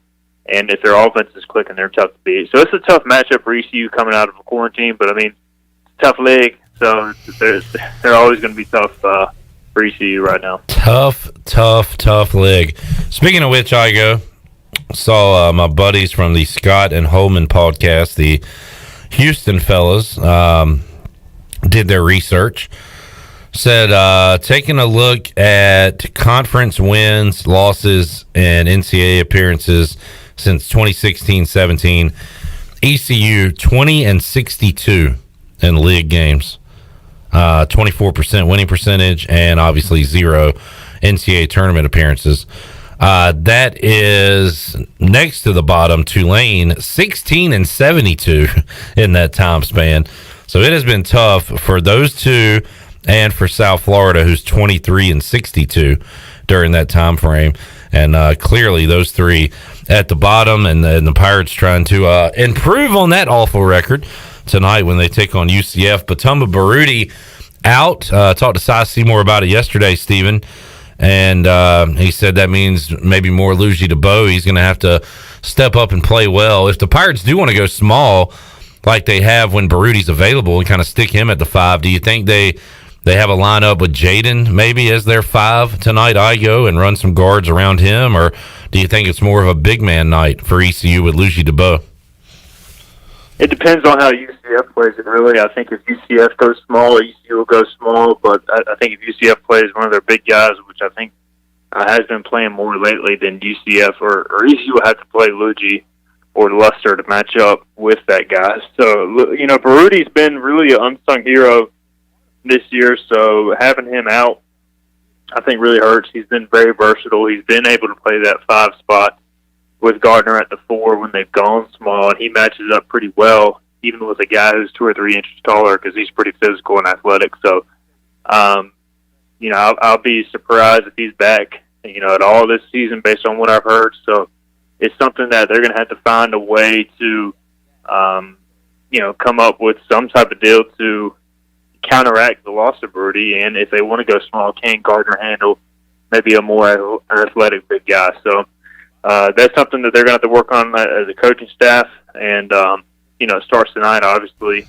But losing Baruti hurts, and then we know, of course, Jackson and Coleman are still out, so you're down to 9 scholarship players. Which, if you get into foul trouble, then you're going to be hurt depth-wise pretty quickly. So hard to say, too, Igoe, what type of team shows up? Will the Pirates have their legs under them? Will they have enough depth to play a full 40 minutes? And it's kind of a shame because Jaden Gardner was on an absolute tear in his 5 previous games up to the COVID pause. It seemed like Tristan Newton was maybe coming around a little bit. J.J. Miles was in double figures quite a bit. And Tremont Robinson-White had really stepped up. You know, it seemed like the guys were playing pretty well together, and then you go on that long pause. So, really, I mean, you don't know what to expect when the guys take the court tonight. Yeah, I mean, that's the thing. It's hopefully it goes better than Memphis, that one game, and it can't go much worse. But we also don't know who's been in COVID protocol. Like, yeah. You know, I heard rumors that Gardner and Suggs and Baruti were in COVID protocol, but I never was able to confirm it. ECU doesn't confirm that information. So we don't know how that's going to affect their individual play plus the team play.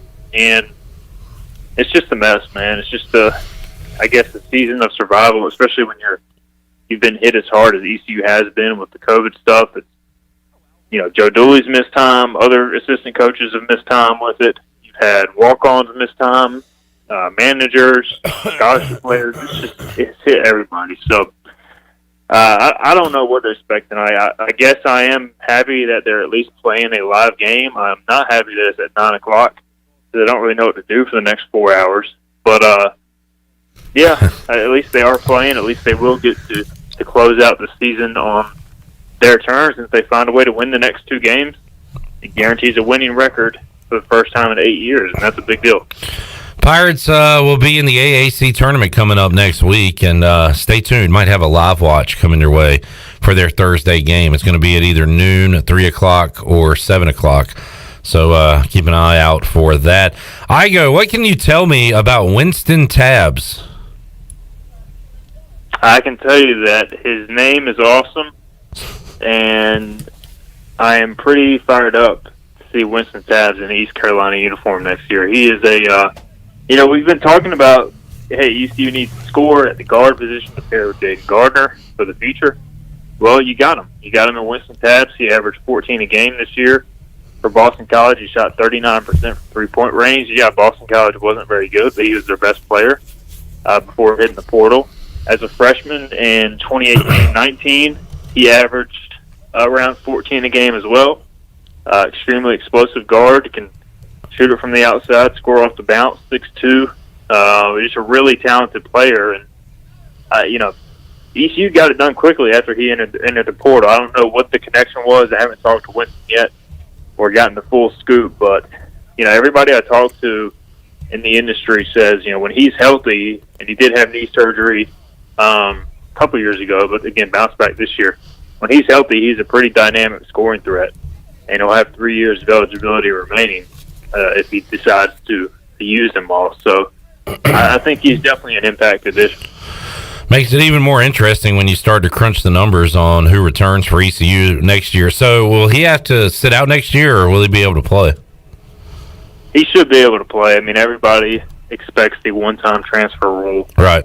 to be passed this summer. Gotcha. He's been at Boston College for 3 years now, so I doubt he has his degree, but you look at it, all the transfers this past year were given a waiver to play. So, why at this point would we expect anything different? Stephen Igoe, Hoist the Colors, joining us. Got some hoops coming up tonight and on Sunday. Got ECU baseball Friday, Saturday, Sunday. Igoe, any football news and notes to discuss that have happened since we last talked on Tuesday? We pretty caught up to date on that? Well, we never officially discussed the new. Oh yeah. That's right. That's an interesting story. Igoe, how did ECU get a head coach to join them as an assistant coach? He steps down as the head coach at Norfolk State on Wednesday morning and is now a member of the ECU coaching staff. Yeah, it's an interesting deal for sure, and I'm looking forward to talking to Terrell Scott. When he's made available to speak with. But anytime you can add a head coach as an assistant coach, you're talking about a guy who's been a head coach at Richmond, Virginia State, and Norfolk State. He's got great recruiting ties to Richmond, the 757. We'll also recruit DC for ECU. So, recruiting ties, coaching ties. He was named the passing game coordinator here, along with his duties as inside receivers coach and tight ends coach, taking over for Fontel Mines. I don't know the exact story as far as why he decided to leave Norfolk State, but you do have to wonder. Their season was canceled in the fall, and then again canceled in the spring. So he basically was not able to coach this year at all. And it would have been a 6th year at Norfolk State. I don't know what the contract situation was, but either way, he was pretty highly regarded at Norfolk State. I don't think they wanted to lose him at all. Last season, they went 5-7, which was their best number of wins since 2011. So he was really starting to kind of build that program. But I think ECU is very fortunate to have a man of his caliber being a position coach at this point in time. And he does get the passing game coordinator title. I don't know exactly what that means, but, Donnie Kirkpatrick will obviously still run the offense, call the plays, but he'll be involved in the game planning as well. Good stuff from Stephen Igoe. For more, you can check out hoistthecolors.net. And football, basketball, baseball, recruiting, everything in between. Igoe, late night start tonight in Minges Coliseum. As you said, you don't know what you're going to do for the next 4 hours, but we'll see you out there late night tonight for some hoops. Man, it's gonna be fun to see the guys on the court again, and interested to see what the crowd's gonna be like too. Igoe, have you talked to people in the community at all, or heard anything about the expected attendance for tonight, and what's gonna be like first come first serve? I'm interested to see that. Yeah, I hope it's a good turnout. Really, you have to think a lot of the onus is going to fall on the students to show up. I just don't see a lot of donors showing up and staying for a 9 o'clock tip-off, and especially with work the next day on a Thursday night. So hopefully the students show up. I'll be honest, I haven't really heard a lot of buzz about it. Not that I've been walking the streets of Greenville asking people if they're going. But well, that's what you can do for the next 4 hours then. I guess so, yeah. Just I'll walk downtown Greenville, figure out if anybody's going to the game. Walk along the railroad at all the people busting a Yui, and while they're turning around, you can ask them. Can people even get to the game is the real question. That's my concern. That is a very good point. Stephen, thanks for joining us today. We will check in with you again next week. Have a good weekend. All right, Cliff. See you guys. Later on. Stephen Igoe, Hoist the Colors, joining us on the Fixed NC Live line. We've got more Godwin. We've got some Dooley. We've got some Ryan Robinson. We've got some Shirley. We've got some Chandler. We'll wrap up hour 3 with one more segment when we return on Pirate Radio Live here on a Thursday. Back with you after this.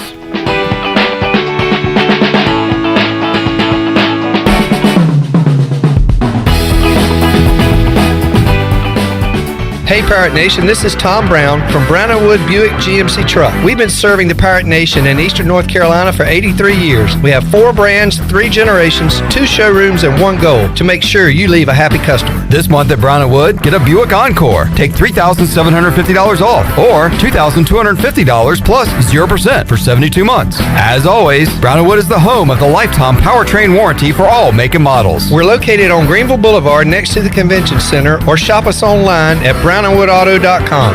In studio with Dr. Shondell Jones from Kinetic Physical Therapy. Dr. Jones, you guys are expanding and growing. Yeah, we sure are. One of the things that a lot of people don't know is that we actually have a pediatric practice as well. It's called Kinetic Pediatric Therapy. We've got speech, physical, and occupational therapy there just for kids. If you're concerned about your child's development or just want to make sure they're on track, you can bring them in for a screen. If they need evaluation, we're able to do that and help them continue to develop. For more information, you can visit us at kptkids.com or give us a call, 689-6043. Hi, I'm Annalie Newhoff. And I'm Rob Campbell. And we are with CopyPro. We have been locally owned and operated here in Eastern North Carolina for almost 50 years. CopyPro is the leader in office technology. Does your business struggle with keeping printing costs low or producing professional documents? Here at CopyPro, total customer satisfaction is our #1 priority. We have a variety of solutions to help reduce your printing expenses and make your business more productive. Call us today at 1-800-682-6558 or online at copypro.net. CopyPro, we are the professional office systems people. Hey, Troy, have you heard about The Place? No, Jason. What place? It's The Place. It's Washington's newest restaurant on the waterfront. The Place is located in downtown Washington in the Harbor District with waterfront seating in the back. We're open for bistro-style lunches Tuesday through Saturday from 11 to 2 and elevated comfort-style dinners Thursday through Saturday 5 to 9. Plus, Sundays, we have the best Southern brunch in town. Man, that's awesome, Jason. The Place sounds like the place to be. It is. We look forward to seeing you there. The Place in Washington, North Carolina. Find yourself working from home or at least spending more time there? Want some remodeling for your house or a fresh look? How about a new deck or screened-in porch to add livable space outside? Don't know who to call? Well, you do now. Call the professionals at R&R Remodeling. They've been serving the local community for 15 years. Ronnie and his crew can help you today. Call for a free quote, 252-286-4119, or visit R&R Remodeling on Facebook. R&R Remodeling, construction you can count on. With rates being historically low, now is the best time to buy or refinance your home. This is Talbot Green with Angel Oak Home Loans. Now is the time to take advantage of the opportunity to buy more home or refinance your current mortgage. The combination of our local team's experience and Angel Oak's wide offerings of products from standard conventional, government, and portfolio loans has something for most financial situations. For more information, call Talbot Green, Joanne Weir, or Wanda Hager at 751-2060. NMLS 1719250 and 685-842. Equal housing lender. UBE and PirateWear.com are proud to offer the Pirate Nation its largest inventory ever. Brand new Adidas is arriving daily, along with Under Armour, Columbia, and Russell Athletic. UBE is loaded with cargo, and new items are being added daily to PirateWear.com. Be sure to check out our children's store, The Crow's Nest, for all of your young pirates. UBE and PirateWear.com, an ECU tradition for 50 years. Go Pirates! PR927FM.com is the Pirate Nation's home to stream Pirate Radio live or archived anytime. Will Bland, the head football coach at J.H. Rose, did it seem like it was football season to you guys? Yeah, I think so. I thought it seemed like it was football season. It was a little bit different in the aspect that it was warm the kickoff, and then all of a sudden it got cold. Yeah. So you're trying to get the kids, just, hey guys, right now it's going to be warm, and they're going to get cold. And then later on, as the season progresses, it's going to start being hot. And so we got to make sure we get the kids accustomed to the temperature change and everything. PR927FM.com, the voice of the Pirate Nation. Pirate Radio. Being a part of the program, being a student athlete at ECU, they are going to be very much in the spotlight. The voice of the Pirate Nation.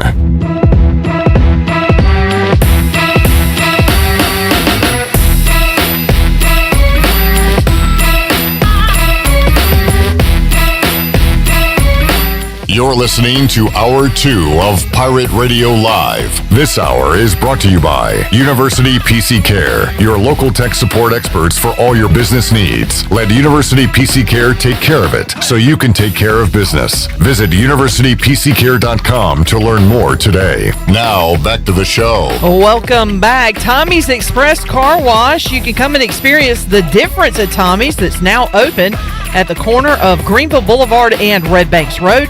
Doesn't your car deserve it? Visit Tommy's Express Car Wash today. Now let's head back in to Pirate Radio Live. Here's your host, Clip Rock. Back with you on PRL on a Thursday. We'll open up the Pirate Radio Booty Bag coming up next hour. Got a lot of ECU athletics information to get to. Let's get to our Bud Light ECU report, brought to you by Bud Light, who reminds Pirate fans to always stay in the game and drink responsibly. Bud Light, the official beer of the ECU Pirates, proudly distributed by Carolina Eagle Distributing since 1989. Earlier today, Glenn Griffin was out on campus and heard from Double R, Ryan Robinson, and also Chris Sutton, as they talked about the return of fans at our stadiums, Clark LeClaire Stadium, Minges Coliseum. And let's hear a little bit of Ryan, Shirley, if you got that pulled up. He started with basketball. We'll hear a couple minutes of this as Ryan Robinson talked about some of the policies and gave some news and notes on what to expect if you plan on attending a game coming up in the next few days. And here is Ryan Robinson. Before we open, I really want to start with basketball tonight. Big night for our basketball team, returning, I believe it's after 24 or 25 days off, where we will have first 700 students that arrive will be in. We have socially distanced seats set up for them. We got concession stands open. We really hope this will be a cool atmosphere. It's a nationally televised game on ESPNU against UCF, and I know our guys are excited. Coaches are excited to be back out on the court. We do hope to have an announcement tomorrow where we're going to open up additional general public tickets for the men's basketball game on Sunday against Cincinnati that will end the season. So I'd stay tuned for that information tomorrow.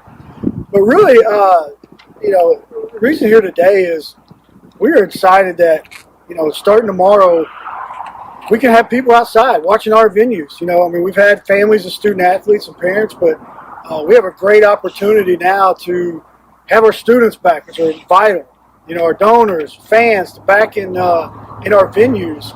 Now, obviously, it'll be at a smaller capacity, 30%, and really, what we're trying to do, this is kind of a great trial for us to see as we move through the spring and into the fall of what we can do. We are going to allow gatherings, unlimited gatherings to 10 people. We want people to be outside, want people to enjoy. There's nothing better than watching the Pirates compete. We just got to be smart and make sure we're keeping each other safe so we can continue to have that opportunity. And, with 30% capacity, what's that going to look like in the stands? So are we trying to keep social distance between fans? Yeah. Per the executive order, you've got to keep at least 6 feet between fans. We will do that. So you'll see that tomorrow. And then we'll have about 100 and probably 150 in the jungle. They will have assigned seats. Fans are allowed to bring their own seat, but when they come in, then we'll take the seat that is assigned from them. Some people like to sit in their comfortable seats when you're watching a 4-hour baseball game. And then our students will have assigned seats in the right field. So they'll go to the box office, and then they can enter the jungle, but they'll have to go to right field. I think the biggest change for everybody when it comes to the jungle, it's such an unbelievable atmosphere, is you're going to have to stay in a certain area. It's not going to be, I'm going to go see 5 friends over here. We're going to have to stay in confined spaces, and we're going to follow those orders. And we'll bring up Chris Sutton in a minute, but that's important. And we got to follow the orders so we can continue to do this. We got 25 more baseball games, hopefully maybe a regional. So if we can continue to follow orders, I think it's going to be a pretty cool year for the spring for the Pirates. Ryan, what's the situation as far as tailgating in the lots? In the lots, right now, we're doing gatherings of 10 people. And really, in individual parking space, you can have chairs, grills, and tents. It's got to fit in your individual parking space or kind of right behind it. We're not going to allow chairs, grills, and tents in empty parking spaces. And that does limit the gathering. So I hope people understand that. If you park your car, you got less than 10 people that you feel comfortable with, I'm always going to tell people, I would keep it kind of to your household guests. If you feel comfortable, you can have your chair and your grill. It'd be hard to put a tent in an individual parking spot. And we are going to monitor that. And I want our fans to understand we're just doing it out of safety. And but I think one of the biggest changes will be we're not going to allow things in empty parking spots because that can kind of increase where all of a sudden you've got a gathering of 20 or 30 people.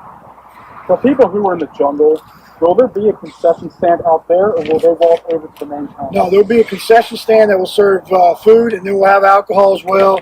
And then in the stands, we obviously have a concession. The key is it's per really like the NCAA regional. If you're seated in the jungle, you can go to that concession stand. You just can't go up into the stands. And if you're in the stands, you can't come out to the jungle. And really what it does, it allows us to control capacity. Ryan Robinson there as giving off some good information, and there is kind of a detailed bullet point write-up on all of this at ECUPirates.com. If you go right now, it's right there on the main page. It'll be the first story. It says ECU welcomes fans back to athletic venues, and it's broken down. Gatherings, baseball, softball, lacrosse, soccer is all one. Volleyball is another. They have information on parking, student tickets, kind of everything you need to know right there at ECUPirates.com. But just going over the bullet points there, as excited to have fans back at games, but wants to do it the right way, and so they can continue to have fans at games, and we don't have another setback as far as all that goes. There will be some fans, hopefully a nice student crowd tonight for ECU basketball, and Joe Dooley spoke yesterday via Zoom and talked about how excited the guys were to finally get back on the court and play a basketball game. Yeah, I mean, I think I think they were excited as we started adding guys coming back to practice. I mean, and, we had some more guys that came out on, Saturday and Sunday and were able to do stuff. We were able to practice a little, practice Monday and Tuesday, for an hour with all those guys. And I think they were excited to have guys back out of protocol and excited to be able to play some 5-on-5 and excited. I mean, I just think to try to get back into a little bit of a routine. Dooley was asked how much work have the guys been able to get in, and also his thoughts on the fans attending the game tonight. Well, Monday was the first day we played 5-on-5 since SMU with our guys. Now we did play some 5-on. We did play some 5-on-5 against a scout team, half court. We used those guys, for some as defenders, or we used them so we could work on some things defensively. But Monday was the first day since SMU we played 5-on-5 with our own real guys, with our team. I do think it'll help the students. Hopefully we'll, give it a little bit better atmosphere. Obviously we'll give it a little bit better atmosphere. And I do think, for these last couple of games for these guys, maybe add some excitement in the facility. All right, Joe Dooley was asked, what can the players do? What did the players do when they're unable to gather as a team? How did they work out individually? Well, when you're in protocol, you can't. There's all different. It's all different things. But one thing we did was we were able some of the days to do where we had a manager, a coach, and a player on a basket, and they were able to shoot. So that we could. But that's conditioning. 5 straight minutes of shooting, then maybe throwing a down back. So there were conditioning components, and then Jason.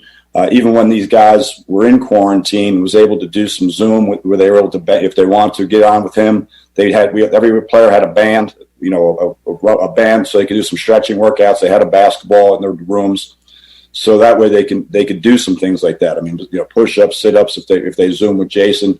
Once we got them back, we did reacclimate with, add some running in. But the biggest thing is reacclimating to contact. We get it in shape, it's great to get in better shape, but then you have to also, you don't want to put them out there against UCF and they haven't, boxed out or haven't hit a screen. So most of it was individual, and then we eased back into some stuff against the scout team, and then we got enough guys to practice. And we, like I said on Monday, then we started practicing. But, being cognizant of that we haven't been practicing, so you have to shorten everything. All right, and the last time ECU returned from a pause, it did not go well. The first game, anyway, that was against Memphis. It got away in the first half, and Memphis absolutely rolled. Joe Dooley was asked how important a fast start and just staying in the game early is tonight when the Pirates take on UCF. Well, I think like we talked about the last time when we came out of this or getting back, it's you can't simulate the speed of the game, and that's where we have coaches say it all the time. I worry all the time watching, you watch other teams come out of pause and you really don't know what to expect. And I don't say that as could you play great? Yeah. I mean, could you play really poorly? Yeah. That's what the scary thing as a coach it is. All right, Joe Dooley there. ECU is 11th in the American right now. If the tournament started today, they would take on Tulsa in the first round, and that would be a night game next Thursday. I just saw Temple Owls Daily tweet out 7 minutes ago. Temple clinches the number 9 seed in the AAC tournament if UCF beats ECU tonight. If ECU wins tonight and wins on Sunday against Cincinnati, Temple will drop to the 10 seed. So ECU still can improve their position because they're going to play less games than Temple and Tulane. Temple 4-10, Tulane 4-12. ECU right now is 2-8. So I guess if they get to that 4-win mark, having less losses, it would put them ahead in the standings, and they could move up to maybe that 8-9 game, which would be a noon game coming up next Thursday. If they are in the 10 spot, they would play an afternoon game next Thursday around 3 o'clock. So, right now ECU kind of playing out the string, hoping to play good basketball, but it also determines who you play, when you play in the American Athletic Conference Tournament, which gets underway next Thursday at Dickies Arena in Fort Worth, Texas. Pirate basketball tonight, Pirate baseball coming up throughout the weekend, and it's going to be interesting to see. Shirley, you mentioned it earlier on the women's side. They're going to be playing some late night hoops coming up. Next Tuesday they'll get underway? Yeah, they'll play Tuesday, and then if they win that game, they move on to play, I think it's Wednesday night, and I believe it's 8:30 Eastern time, and they'll play the winner between UCF and whoever wins the Memphis. I'll have to go back and look, but it's one of those teams. Give me 1 second here. Either way, they're going to play Tuesday. If they win again, they'll play on Wednesday. There you go. So ECU and Houston the game is set. Can you be on the lookout for a line so we can guess that line? Yes. I believe both of y'all were. So both of y'all thought it was going to be a little closer for the previous game, and ECU was on the wrong side of that one. Even the best have off days. Apparently now, so. Okay, here's the bracket. Memphis and Cincinnati are going to play Monday afternoon, and then the winner of that game will face off against UCF on Tuesday night. Whoever wins that game will be ECU's opponent if they were to win on Tuesday. Okay. So, and they will play at 8:30. All right.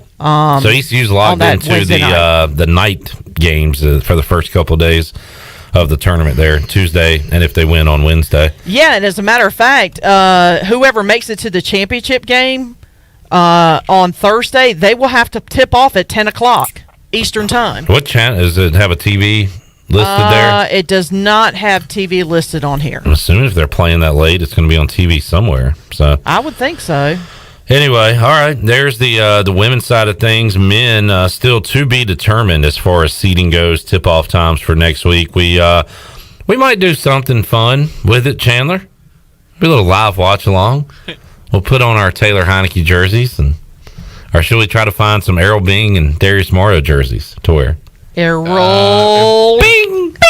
If we can find some jerseys, which is probably going to be impossible, if we can get up with those people... I'm going to need some big and tall sizes for me. Then yes, I would be glad to wear a jersey. Okay. So yeah. Put a jersey on. What football player said that to the Packers coach running off the field years and years ago? I have no idea. Warren Sapp. That would be the answer. That sounds like Warren Sapp. Put a jersey on, famously said by Warren Sapp. All right, let's take a time out. We'll come back. We got hour 3 of Pirate Radio Live on the way. We'll open up the Pirate Radio booty bag. We will talk to Troy D about railroads. Whoa! He's not in the shot. What is... Spoiler alert, you're going to have to stay tuned in. What is on your head? This old thing? Trying something new, Clip, for Flat Bill Thursday. Stay tuned. You went wild with it. Well, I'm all in. We'll talk about that when we return on Pirate Radio Live. Back with you on a Thursday after this.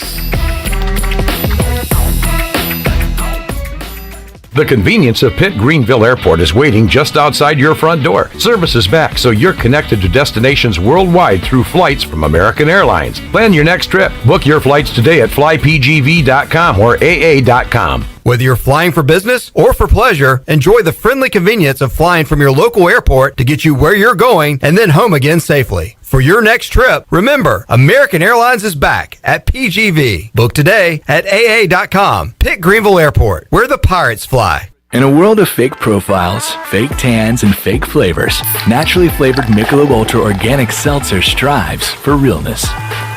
It's USDA certified organic, with no sugar or carbs, and only 80 calories. So the only thing touching your taste buds is organic, refreshing, and delicious. Michelob Ultra Organic Seltzer, as real as it tastes. Enjoy responsibly, not a low-calorie food. Anheuser-Busch Michelob Ultra Organic Seltzer, IRC Beer, St. Louis, Missouri 63118. Oh, great. It's 30 degrees in here. No one's coming out this late. I'm on firewood. Dad! I'll put hot coals in our socks for bedtime. Mom! I'm from Delcor Heating, Cooling, and Plumbing. Got an email about your heat being out? That was me. I sent it from my phone. I think your socks are on fire. Delcor responds to heating emergencies 24 hours a day. Go to delcorinc.com or call 252-321-8868. Get a new train system with special financing for 60 months, subject to credit approval. It's hard to stop a train. Offer expires 3/31/21. This is Dr. Phil Perdue with Orthopedics East and Sports Medicine Center. My colleagues and I recognize how difficult this time is for everyone in our community. We continue to see patients during the week while taking precautions to keep everyone safe. Our extended care clinic is now open on Saturdays and Sundays from 10 a.m. to 2 p.m. so you can avoid the emergency department for your urgent orthopedic care. For more information, please contact us at 757-2663 or visit our website at orthoeast.com. Hey Pirate Nation, this is proud ECU graduate and former baseball player Brandon Manning inviting you to join my team at Farm Bureau Insurance. Right now is a good time to review your coverage with a local trusted agent like me. I will make myself available before or after business hours, and my clients always have my cell phone number if they need anything. From home, auto, or life, give me a call today and let's talk about your insurance coverage and about the Pirates. Call 531-1812 and go Pirates!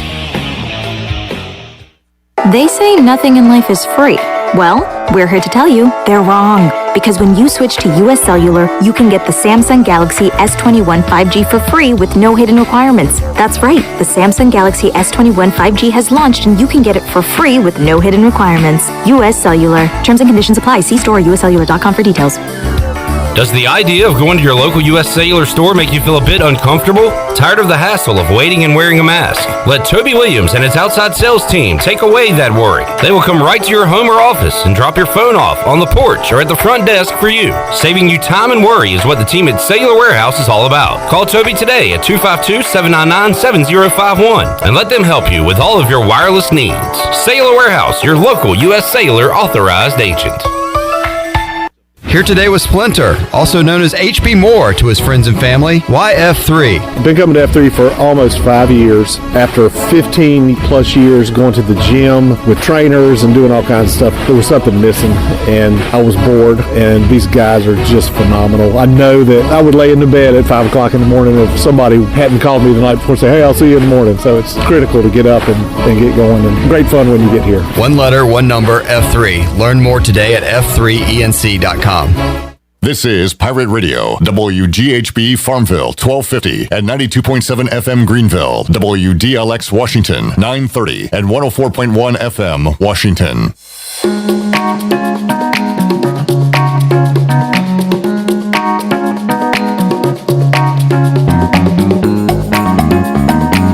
You're listening to Hour 3 of Pirate Radio Live. Now, back to the show. Welcome back. Brown & Wood is your home of the best selection of GMC, Cadillac, Buick, and Mazdas in Eastern North Carolina for over 83 years. Shop their entire inventory online at brownandwoodauto.com or visit them on Greenville Boulevard. Now let's head back in to Pirate Radio Live. Here's your host, Clip Brock. All right, here we go. Hour 3 of Pirate Radio Live. A big hour as we will make you a winner coming up on today's program. Open up the Pirate Radio booty bag. The streak ended on Wednesday. Chad Moore, loyal listener, finally won a prize for the first time in 4 months. I know this is going to sound crazy, Clip, but I was stuck in traffic yesterday, as probably thousands of people were in Greenville, with both thoroughfares being shut down at one time at the same time. Greenville Boulevard, Fire Tower Road. Greenville Boulevard back open by the railroad trestle now, closer to Walmart. But side story. I was listening to you guys, and I heard Shirley open it up. And when she said, I said, she doesn't do caller 12. She does a different caller. I have a good feeling about Chad Moore. She said, I remember her, she said caller 8, which I thought was different. I said, I almost texted you, said, I have a feeling Chad Moore's going to win today. And sure enough, he won. I just had a feeling. That was going to be his day, and it was. That gut feeling. Number 8, Marcus Mariota's number. Yeah, I thought, like, for some reason, I don't know, that was the first thought when you guys opened up the booty bag. I was like, I bet this guy finally wins this year. How about that? You got any other thoughts? Weird intuition. I've had weird intuition lately a lot. Like, it's just been spot on. If I show you, like, the college basketball schedule, do you think you could give me some winners? I don't know if it's like that type of intuition, but I've been It's just money. your lunch. What's that? I said it's just your lunch. But I've been spot on with a couple things lately. Like, I've had a feeling like, man, I feel like this is going to happen, and then boom, it happens. It's weird. Okay. But it hasn't been sports related. I'll tell you what, I did not have a feeling this was going to happen, and that's Troy D. in a flat bill hat on Flat Bill Thursday. It was going to happen. It was delayed. I want to thank the folks that provided me this awesome, authentic gear flat bill. And I think it looks pretty sweet. This is what you would call digital camo for those listening on the radio dial. And normally flat bills are not my thing. But I think this one, I could rock this one. You went in. I'm going to tweet a picture of it, and I'll let the public decide. You went in head first in the deep end. Like, you didn't just get, like, I'm wearing this basic Pittsburgh Pirates hat, black hat, yellow P. Pretty simple. Right. You went flat brim, which you usually don't do, with the digital camo and the Pirate logo. Yes. Just go ahead and dive in, deep in. Yes. I like it. And that's usually how it happens with me, Clip. Yeah. I try something, and I'm trying it for real. Yeah. Go big or go home. Yeah, I'm not going to stick my toe in the water. Mm-hmm. I'm going in the deep end. There you go. Yeah. How you feeling? Sink or swim. I feel I'm swimming right now. How's the water? Feels good. Come on in. I kind of like this. I may break this out at a baseball game for ECU. It's an ECU digital camo hat. That's where I would wear it, yeah. What do you guys think? I like it. You know, what about you, Shirley? Where's your flat bill? Well, hold on. No. Don't. We had it last week. Shirley and I participated. You didn't. Don't ask her. It's a new week. No. And I participated. No. Don't. All right, Shirley, go ahead. I was going to say both of y'all's heads look funny. That's all I'm saying. When you say y'all, you're referring to me and Troy? No, yes. I thought you meant Clip and Chandler. No, Clip has always. And I've never known Clip to not wear a hat. I don't think I've ever seen Clip without a hat in a very long time. Yeah, it's been a while. Yeah, Clip is actually bald. The hair is part of the hat. Yeah, it comes with it. Yeah, it's like, and every now and then I'll cut it's like my those hat. visors you used to see with the Yeah. That's actually how his hat is in the back. I'll cut my hat hair every now and then. So Shirley Rhodes has sexually assaulted me, which people will see later in time. Hold on, what? And you have insulted me today. It's been a busy day. Can we get some context behind that first thing you said? No, there will be evidence later on. Just hold on, you'll see. What a tease that is. Just wait. All right. Welcome to the hierarchy, kid. Assaulted and insulted in a day's work. Yeah, it's called Welcome to Working at Pirate Radio. With Shirley Rhodes. Yeah, I'm going to harass you in some way, shape, or form. Troy, it doesn't look normal because you don't usually go that route, but I think it kind of works for you. Yeah. To be honest. This could be my new thing. Mm-hmm. Be honest about me. What does it look about? I mean, yours looks fine, too. I know Shirley, what she thinks. It looks fine. I'm just jerking your chain. And by the way, thanks for the hat. This is courtesy of Shirley Rhodes. Now, I don't know about the sticker on your bill. Yeah, I think you should. Yeah, because the sticker's not like one of those authentic hats. It says the size. What size is it, by the way? Just curious. Giant. 8 4/5. Wow, that is a large hat. No, I don't know. Off? And the thing about fitted hats, with the flat bill, you really have to have a fitted hat. So I'm used to wearing the kind that you adjust in the back, the snap back as they refer to it. Yeah, I can't wear fitted hats. They just you got to have the right size, or fitted bills hats could really look silly. All right, flat brim Thursday, and it has to be a good fit. It cannot be too big, because if it's too big, it's going to make your head look weird. Because that ECU hat that I wore a couple of days ago was too big. Yeah, it's just a tad bit too big, and it makes my head look funny. Troy, cool, neat story. I want to talk. Oh, that's nice. Scott says ECU baseball should get Clip's hat in purple. I agree, but the Pirates might sue if the Pittsburgh Pirates might sue if that were to happen. They do actually that would be cool though. Have these in purple. I want to get one of those. When I was in school, they had a hat. ECU baseball had a hat that I believe just with a P on it. It was a different script of a P, but I'll have to research that. I remember seeing just the P on there at one time. Or, but you know what? Maybe I'm EC. Hold on. I might be thinking of the basketball uniforms back in the 90s. It had the big P. Cursive? Yeah. Wait, no. And then it had Pirates written out. It was the big P. Yeah. And then the word and then the smaller script of Pirates. You remember those basketball unis? Yeah. I remember seeing them. And they might have had those in baseball, too. I think so. I love the ECU like this. But I don't remember a hat with just a P.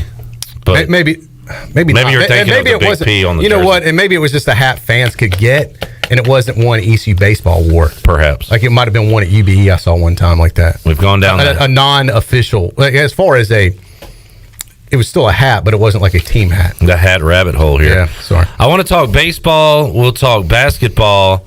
And Troy, I want to talk railroads too, if you have a moment. I have a moment. I'm here for the hour clip. All right, good deal. Whatever you want to talk about, I'm feeling great. It's 72 degrees. It's March. Time's getting ready to change. I believe this weekend, right? Is it this Sunday? Wait. Hold on. I have no idea. Check your stats, Troy. How do you not know this of all people? I think it's coming. It's all you talk the 14th. about. I'm sorry. I'm getting ahead of myself. I was so excited. It's so warm, so nice out.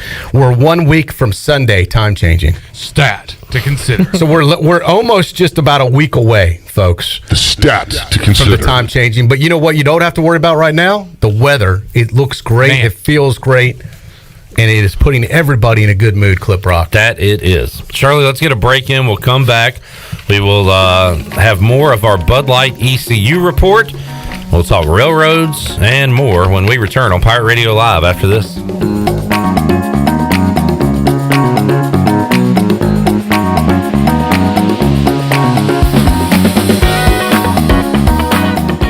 Ahoy, mateys! To keep those cars clean, you need the Pirates Cove Fast Pass.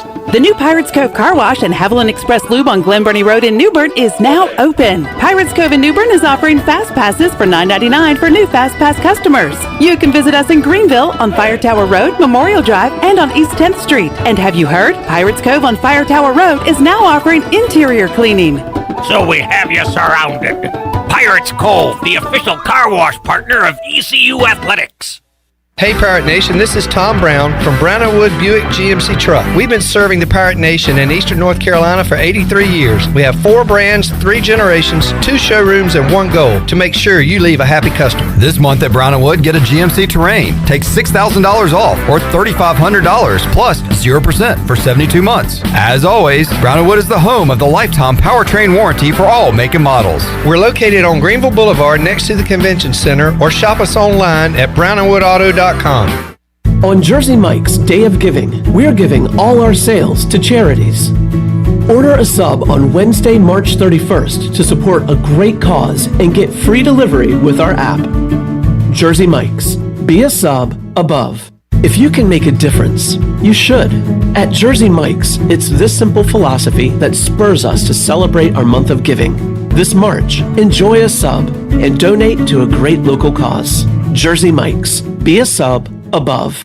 With rates being historically low, now is the best time to buy or refinance your home. This is Talbot Green with Angel Oak Home Loans. Now is the time to take advantage of the opportunity to buy more home or refinance your current mortgage. The combination of our local team's experience and Angel Oak's wide offerings of products from standard conventional, government, and portfolio loans has something for most financial situations. For more information, call Talbot Green, Joanne Weir, or Wanda Hager at 751-2060. NMLS 1719250 and 685-842. Equal housing lender. For the latest from the world of golf, Tune in every Saturday morning from 8 to 10 for the Golf Shop Radio Show, presented by GolfKnickers.com, the world's leader in traditional golf apparel. Hosts Mark Greenhelge and Nat Blanchard talk golf from tee to green and everything in between. If you like golf, you're going to love Golf Shop Radio. Before you tee up, drop on in. Welcome to the Golf Shop. Wait up. Papa John's has a new stuffed crust. Oh, we did it. We did it. All our tweets, DMs, and carrier pigeons worked. This ain't just stuffed crust. This is Papa John's crust. Stuffed. Hey, Pirate fans, order the new Epic Stuffed Crust One-Topping Pizza for only $12. The new Epic Stuffed Crust Pizza is the MVP move for game day or any day. Place your order online at papajohns.com and sign up for Papa Rewards. Papa John's, the official pizza of the ECU Pirates. In studio with Dr. Shondell Jones from Kinetic Physical Therapy. Dr. Jones, you guys are expanding and growing. Yeah, we sure are. One of the things that a lot of people don't know is that we actually have a pediatric practice as well. It's called Kinetic Pediatric Therapy. We've got speech, physical, and occupational therapy there just for kids. If you're concerned about your child's development or just want to make sure they're on track, you can bring them in for a screen. If they need evaluation, we're able to do that and help them continue to develop. For more information, you can visit us at kptkids.com or give us a call, 689-6043. Over 32 years ago, the Ronald McDonald House of Eastern North Carolina opened its doors as a place to help families stay together and close to the care they need when they have a sick child. With the addition of a second Ronald McDonald House inside the Maynard Children's Hospital, our need to serve is greater than ever as the medical community flourishes. Help us expand our mission of keeping families close as we grow to meet that need. You can show your support by making a donation to the Ronald McDonald House. Visit our website today at rmhenc.org for more information. Thank you for your support. This is Big John Williams, strength and conditioning coach for East Carolina football, and you're listening to Pirate Radio, the voice of the Pirate Nation.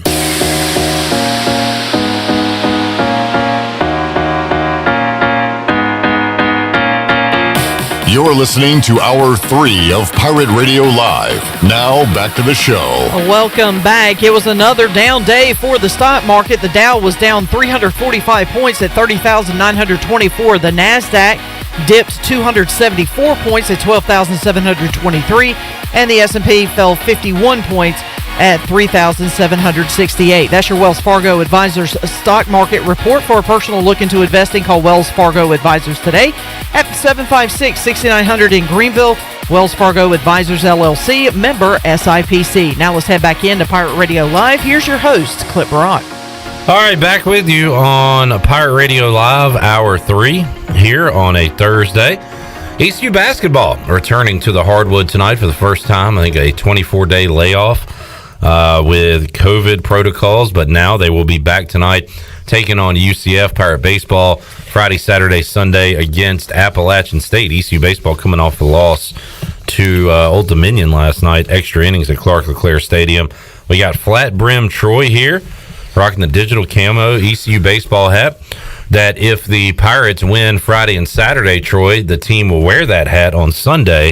Those are the sweep hats that they wear on Sundays. I know. And I like the meaning behind it, and I wish we could be out in the jungle, and I could be rocking it there, too.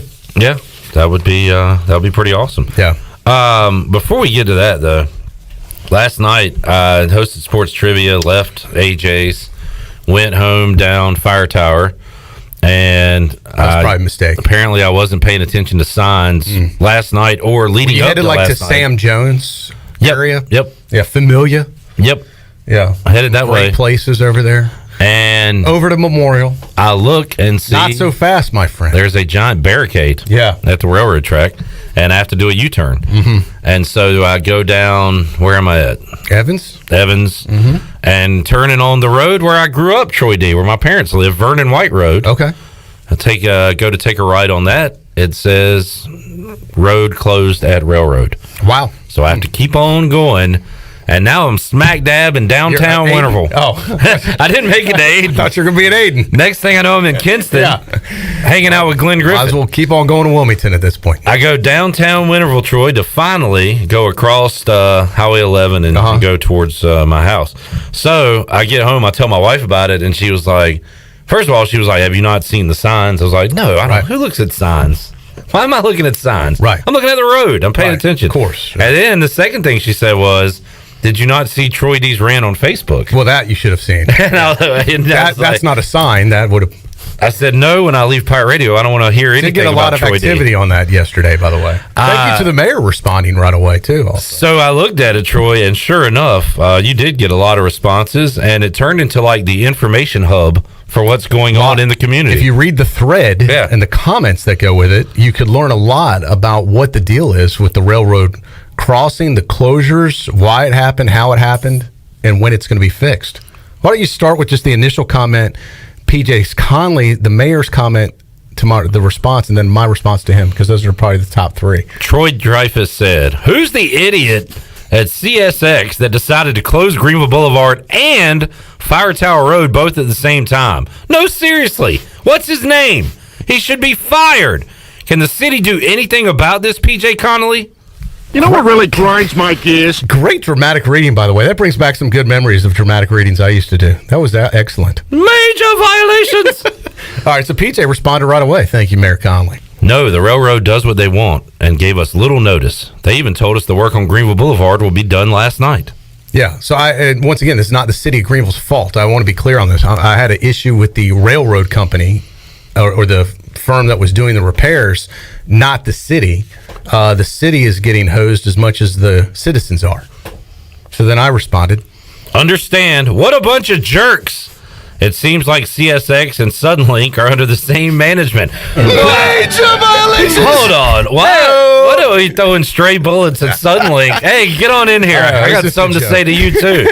I've had a few issues, but I know some folks that are over there that I know are very hardworking folks, but I just had a few personal problems. Hey, while the rants are flowing, why not throw them in there? I'm sorry, just got caught up in the moment. No, apologies to my friends that do work over at Suddenlink. Yeah, and apparently you had somebody from a CSX. So I'm friends. I knew this guy would respond. I don't know if we want to say his name, but I have a friend that works for CSX.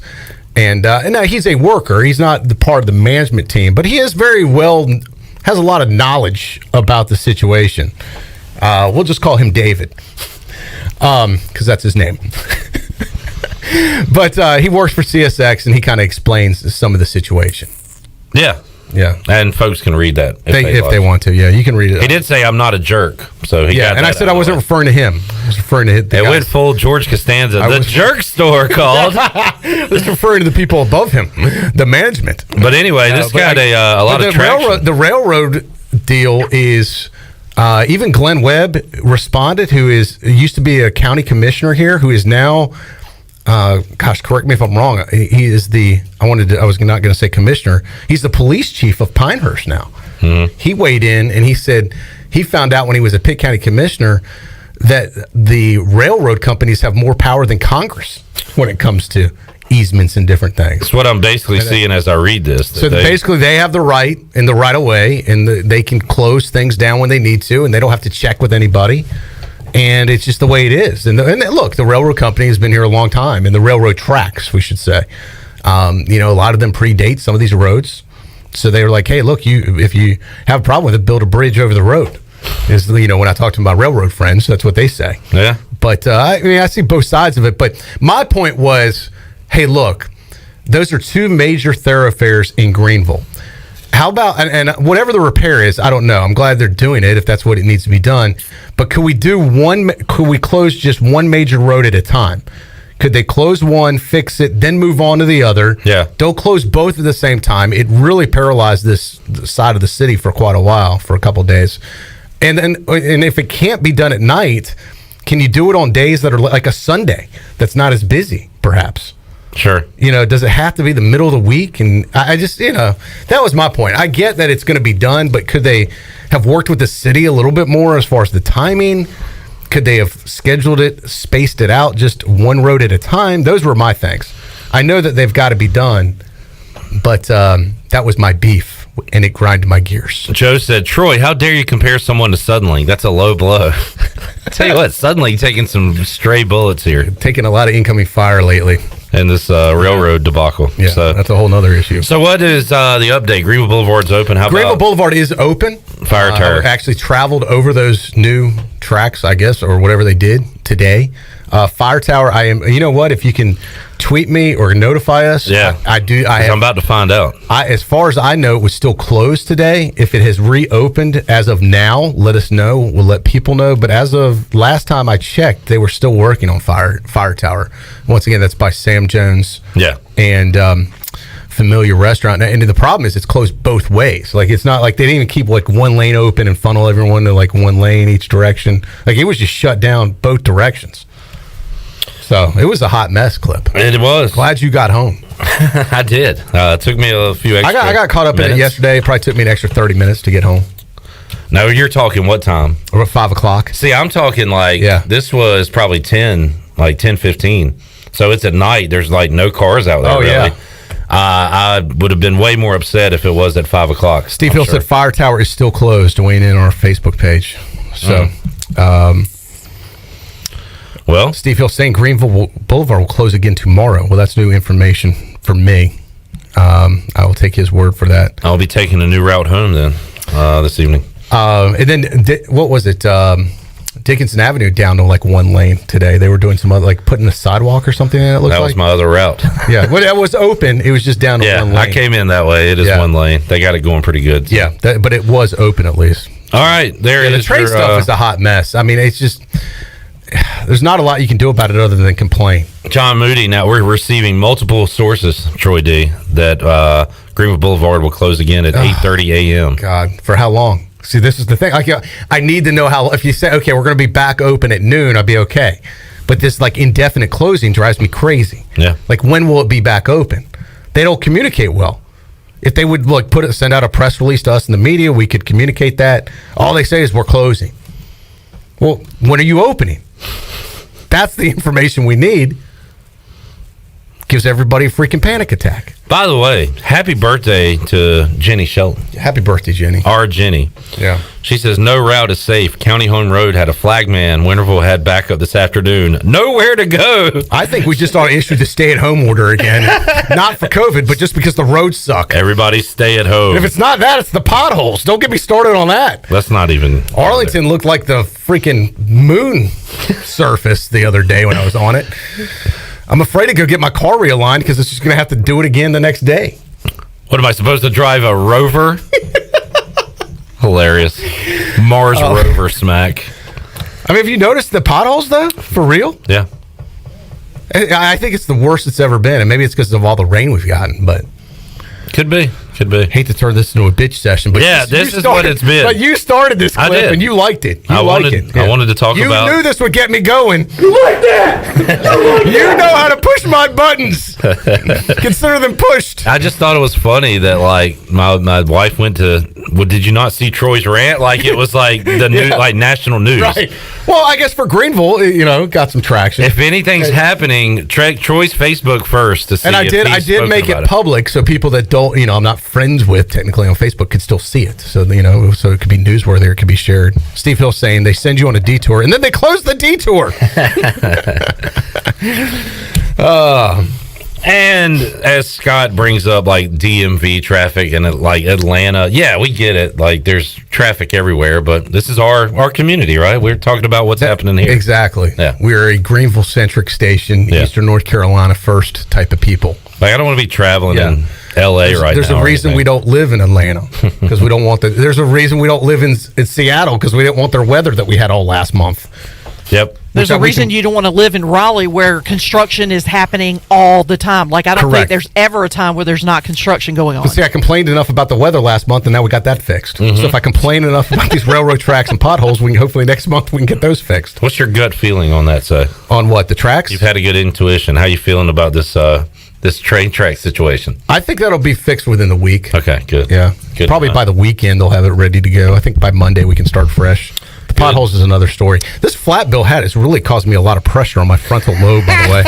Holy cow, are they always this tight? Like, I'm like, wow, I'm going to have to get a Tylenol or something. Damn, this thing is giving me a headache. I'm telling you. I like the look, but man, I got to break it in. You have to break these in, right? It's a little tight. Maybe I got one too small. You don't break them in that much. I'm telling you might need a size up. Because I have some that do give me a headache here, and I don't wear them. Wow, I was just starting to love this thing the way it looks, and now I'm thinking, man, this is a lot of pressure on my head. It could be all the ranting you've been doing. That too. combine it with the ranting, I might have a stroke here. All right. Let's reset, I guess. Yeah. Shirley, while everybody is upset about what's happening, we're all in a great mood. Let's make somebody happy.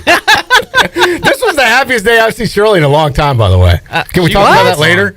No, you've been in a great mood today, and I know why. Oh, yeah. Yeah. This is the happiest I've seen Shirley at work in a long, long time. Yeah, and I've worked with Shirley a long, long time. The happiest Shirley on this side of the nut.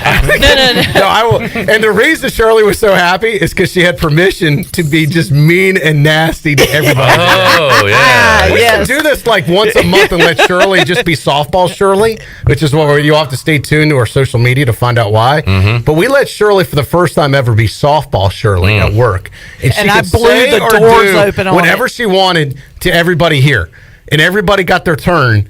And it was, Shirley, you loved it, didn't you? Yes, I did. This is where the sexual assault comes in. And people will see later on in Some people in were the production. sexually assaulted. Some people were verbally assaulted. Some people were mentally assaulted. Yeah. Yes, but there were a lot of assaults. Nobody was harmed in the making of this video. Allegedly. Yeah, I was going to say, is it really assault when you gave me permission to do it? I was told that I was going to be sexually assaulted. Consensual assault. Yeah. I said, all right. So I come to work and I'm told I'm going to be sexually assaulted. And I go, okay. Chandler was just happy someone was interested. Oh, man. First time he's been touched like that in a while. Holy cow. Oh, wow. Let's go to break. Let's make somebody a winner. We got to open up the booty bag right now. Speaking of assaults. Wow. Shirley tried to get a hold of his booty bag earlier today. I can't wait to see this next I haven't seen it video. It's being created. It's being I haven't created. seen Oh, yeah, see, that's part. Yeah, it's good stuff. Haven't seen yeah.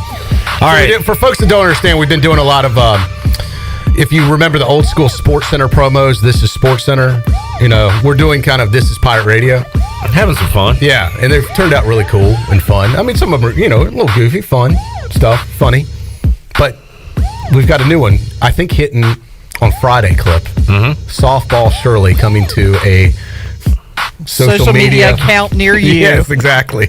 All right, Shirley, what are we giving away right now? We're going to give away lunch at CPW's. That sounds like a plan. What caller? I'm going to go with caller number 7. Ate there yesterday, got the shrimp wrap. It was delicious. Sounds good. Yeah. Caller, lucky number 7, 317-1250 will make you a winner. We'll come back, have more for you on Pirate Radio Live here on a flat bill Thursday. Will Troy still be wearing his hat? We'll find out after this. There's no better time to drive away with a quality pre-owned car, truck, or SUV from Greenville Auto World. Greenville Auto World is your authorized rough country dealer. We specialize in lift and leveling kits along with custom wheel packages. Whether you're looking for ground clearance or enhancing the appearance of your vehicle, trust our team for your off-road experience. Greenville Auto World, 3840 South Charles Boulevard across from Hardee's at Bell's Fork, or online at greenvilleautoworld.net. At Tiebreakers, we pride ourselves on serving big, juicy wings. I'm talking big and juicy. Our chickens are the same ones that kick sand in the other chickens' faces. If our chickens played football, they'd be linebackers. The competition's chickens, they'd be skinny little kickers. Trade those kickers in for linebackers. Tiebreakers is open every day at 11 a.m. Follow Tiebreakers on Facebook and Instagram for daily updates. Every team knows that the two-point play can be a winning move. That's why I'm here. State Farm agent Timothy Sawyer and my team are here to help you go for two by combining your home and auto insurance. It's a great call that saves you time and money. So go for the win and score some savings by combining your home and auto. It's just another way we're here to help life go right. Call me, Timothy Sawyer, at 493-0002 today. Chico's Mexican Restaurant is where the fiesta never ends. Grab your amigos and head to Chico's every Wednesday for shrimp tacos for only $9.99. Plus Wednesdays means all Mexican imports for only $2.50. Thursdays, enjoy your favorite beef, chicken, or vegetable fajitas for only $9.99. For Mexican food and fun, it's got to be Chico's in downtown Greenville and now available through DoorDash, featuring a half gallon of the famous margarita mix to go for only $9.99. Chico's, where the fiesta never ends.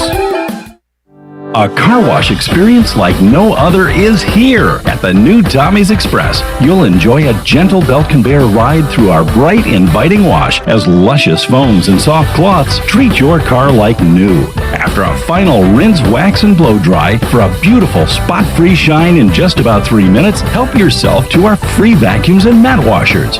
We're Tommy's Express. Tommy's Express Wash, now open on the corner of Greenville Boulevard and Red Banks Road in Greenville. This is Mark Washington with Max Sports Performance at Max Fitness. Our facility has reopened and is following all safety protocols. The best thing you can do to strengthen your immune system is, of course, to work out and exercise on a regular basis. I can assist you as your performance coach. You can also enjoy the benefits of a private facility. Avoid the crowds and work out at Max Fitness. Now is the time to get healthy. Max Fitness, just off Highway 43 in the old Ace Hardware Building behind Speedway in Greenville. Call me, Mark Washington, 902-4877. Hey Pirate fans, this is Coach Joe Dooley. The physicians at Orthopedics East and Sports Medicine Center have been caring for our athletes at East Carolina for more than 35 years. Whether it's treatment for your sports injury or it's time for a joint replacement, Orthopedics East provides the latest in operative and non-operative orthopedic care, physical therapy, and diagnostic testing. For experience and professional services, call the folks at Orthopedics East at 252-757-2663 or visit them online at orthoeast.com. Go Pirates! You demand perfection.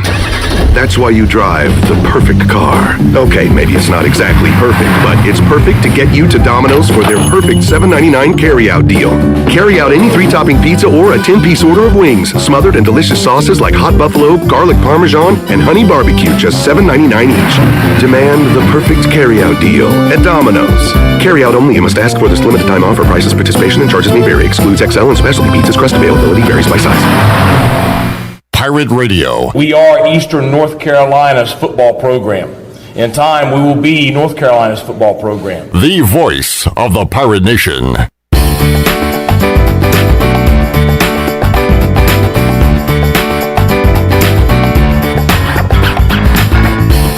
You're listening to Hour 3 of Pirate Radio Live. Now, back to the show. Welcome back. University PC Care has been Pirate Nation's go-to IT expert since 2006. University PC Care are the local tech support experts for... let me try that again.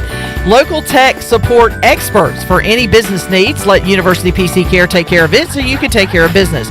Visit universitypccare.com to learn more today. And congratulations to Robert Matthews of Ahoskie. Picked up free lunch at CPW's. CPW's is open every day for lunch. Their classic menu is also back with all of your favorites like tortellini CPW's, Cajun chicken and pasta, classic lasagna, the garbage pizza, the stromboli, calzone, Atlantic salmon, Cajun fried shrimp wrap, and more. Start every meal off with your favorite beverage and CPW's fresh baked bread and garlic butter. CPW's is in the Stanton Square Shopping Center next to the hospital, and you can follow them on Facebook for daily updates. Now let's head back into Pirate Radio Live. Here's your host, Clip Brock. All righty. That made me hungry. Thank you, Shirley Rhodes. You're welcome. Flat Brim Troy in the Pirate Radio studios, and he put on Twitter that he looks like Tony Hawk. Billy Weaver actually had a good suggestion of a celebrity lookalike. Kyle Busch wearing the flat brim M&M's hat. Kind of a little bit, see it right there. I see it. Yeah. I can see that. Yeah. If I had a fire suit, I could probably pull that off for Halloween, actually. Yeah. That would be a good look for you. If I had an M&M's you fire should talk suit to like that, Big Ed Watkins. Get you a FedEx fire suit. Yeah.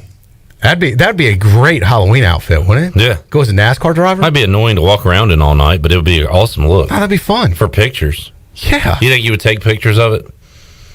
Would I? That was a joke. You take pictures of everything. I know. I take pictures of stuff I don't even need. Now, you're still wearing the hat, even though you were in major pain. Well, I just felt a lot of pressure, so I took it off during the break. I was like, do I have a red mark here? And I tried to take a picture of it. Well, it was more than a red mark. It looked like a whole wound, like a flesh wound. You have a dent in your head. It's like a flesh headband. I'm not used to this, so I think I've literally got to break the hat in a little bit. It's kind of tight. I didn't want a loose fitted hat looks stupid, in my opinion. So I wanted one that fit just right, but it's a little tight. It's part of the flat bill lifestyle. Yeah. I think it'll loosen up over time. Yeah. But if you go see Tim Sutton, he can use that thing to get dents out of cars. The little suction cup thing. Yeah. Pull your head back out. Yeah. My forehead may be damaged for life, but it was worth it for the show. Got damage? Let's call me. Okay, call Mully first. Just give him a call, or what is it? Just call me first. Call us Wood rod, first. head dent. I would love to hear. Head dent. I would love to hear Mully's response if we called him and said, "Hey, look, We got a problem. we got a dent in Troy's forehead. You think you can work on that?" I can hear him now. Oh, how many? Oh, they've been there before. That's nothing new. All right. That's my Molly on there. We'll see if Mully can help us out here. All right. Troy, you going to the basketball game tonight? I thought about it, Clip. I really did. I thought about going as a media member and covering it for us. But then I was like, it is on ESPNU, right? Yeah. At 9. And I was thinking, man, by halftime, it's going to be 10 o'clock. I can still be covering this game, watching it, paying attention, and I could be laying in my bed watching it. Shirley, what are you giggling at? Jonathan just sent a text that said, "Tell Troy to let some air out of his head." How does that work? Is it too late? Comes out of the ear. So no, I don't. You're a no-go. I don't fit. Well, I knew you were doing it, and I thought about it. So I don't know. I think it's just too late. It is. It is late. I think I was talking to Jeff Charles about this. A 9 o'clock tip-off time is absurd. Yeah, it's dumb. But I think I'm gonna pass. I will probably watch it, but as I said, I could watch it in the comfort of my house. And relax. And The Voice has been waiting for a little over, just a little less than a month to call a basketball game, and the first game he has to call it's at 9 o'clock at night. So it's going to be a late night for the Voice. He and Sal will be ready to go though, and they are allowing some fans, Troy D, and I believe was it 700 student tickets available? Did I get that number right? Yeah, 700, yeah. And I got to get up early tomorrow. Okay, we've moved on from you. I might have committed to this F3 thing in the morning. Oh, really? Potentially, yeah. So that's like a 5:30. So if I go to this game, it could be midnight by the time I get home after I talk. All right, we know you're not going. There's a lot of issues there, Clip. Yeah. Then by the time if I get home at midnight, it's about 1 by the time I wind down. To get to F3 at 5:30, I got to wake up at 4:30. So then I'm working on like 3 hours of sleep. Stat. I got a stat for you. I got 3 hours of sleep. Could I have given you just a no, I'm not going answer? Sure, I could have, Clip, but I give you a reason why. Yeah, we got it. Not that we asked for that reason. No, we just needed a simple yes or no. Yeah, I think I'm going to pass. Too late would have sufficed. But yeah, we got into Steve the saying there. CSX determined the 9 p.m. start time tonight. Hey-o. You know who used to be responsible? You know who CSX is this year? I have just figured it out. CSX has replaced the person last year that got the blame for everything. Remember who got the blame for everything last year? That bitch Carol Baskin. CSX is that bitch Carol Baskin this year in 2021. Funny, I was going to say Tiger King. I forgot that it was Carol Baskin. Carol Baskin. CSX is the new Carol Baskin. Tiger King feels like it was 4 years ago. Almost a year now. God, doesn't it though? It hit right after everything shut down, and that was why I think it really became popular because everyone's home. Everyone was watching Only thing you do is Netflix. And it came out just by chance at the same time. Yeah, and it took. So I will always think of Tiger King and coronavirus at the same time. We're actually 1 week away from the. Do you call bad stuff anniversary? Yeah. What was it? March 16th? March 11th. 11th. That's right. Oh yeah, it was 3/11. 3/11. 3/11. Yeah. Yeah, when the NBA shut down, that was the really watershed moment. Yep. That night, I was like, "Ooh, this is not a good sign." I remember coming to work next day. We're gonna have some issues if the NBA shutting down. Let's talk to Brian Bailey live at the ACC tournament where nothing's happening. We were doing the press box live then. Yep. And they were shutting the ACC tournament down live on the air while we were talking to Bailey. It was. I tell you what, those 2 days of radio broadcasting though, I remember when between your show, my show, stuff was breaking like every 10, 15 minutes. Like major stuff. It was really wild as far as that goes. And next week, ECU will be in the same place they were when everything shut down, Troy. That's at Fort Worth. They were going to play that Thursday evening. Yeah, that's right. Everything shut down earlier that day. Yeah. So they'll be in the at the same spot, hoping to play some basketball next week. Yeah. In the tournament. Amazing how different things are now a year later, though. I mean, you kind of get the sense that things are really getting on the uptick now. And you're seeing the light at the end of the tunnel. And it's weird that we're used to this now where there's no fans and stuff. It's like Okay, well, there's games. So right. Now it doesn't matter. But now we're starting to get fans back. It's kind of amazing what we've gotten used to as far. I'm speaking of sports here. I agree. And when we get back to the normal, it will not be normal. I know it's going to be crazy. It's going to be weird to see everybody packed in a place. To see 50,000 people in Dowdy-Ficklin Stadium, you're going to be sitting there. Why is people not wearing masks? Why does this place feel? And like even in the press box, like I went to all the football games and no one was within like 20 feet of me in the press box because there's plenty of room in the ECU press box. And now if like they group, like if everything goes back to normal and someone's sitting next to me, I'll be like, why are you so close to me? Like, I back agree. off. Like you are in my personal space. I'm used to having 20 feet on each side. I like some of the changes we've made, like in public places where please stand here. Yes, I kind of do too, Cliff. You know me. Fine with me. I will stand away. Like at the bank, I don't need someone breathing down my neck when I'm trying to make a transaction. Back off. Yeah. Like I kind of like this. I think they should keep that going all the time. Well, I was never comfortable with it to begin with. You know, like if you're standing in line at the grocery store and somebody's kind of right up on you, I was never comfortable with that to start with. And then when they kind of mandated that 6 foot, space, I was like, woohoo! This gives me license to say something to someone and be like, excuse me, 6 feet. Back it on up. Get my drink at Sheets. I don't need some guy breathing down my neck while I'm trying to pay for that. Like, back off, buddy. We as a people need to space out a little bit. That is some. Look, if they keep that, I'm fine with that. Absolutely. Yeah, you won't hear me complain about it. Shaking hands will be weird again. Troy was never a handshake. That wasn't my thing. That wasn't his thing. I think we should just keep the fist bumps. I'm a hugger, so hugs do. I do miss hugging. And I think you could still hug. I think the transmission rate from a hug was overblown. But I'm also a handshake person. You are definitely a fist bump person. Absolutely. And I've always been a handshake person. So Chandler's a big high five person. Big high five. You ready for those to come back? Yes. Yeah. You and Ellerby. He loves the high five too. He was the original high five guy.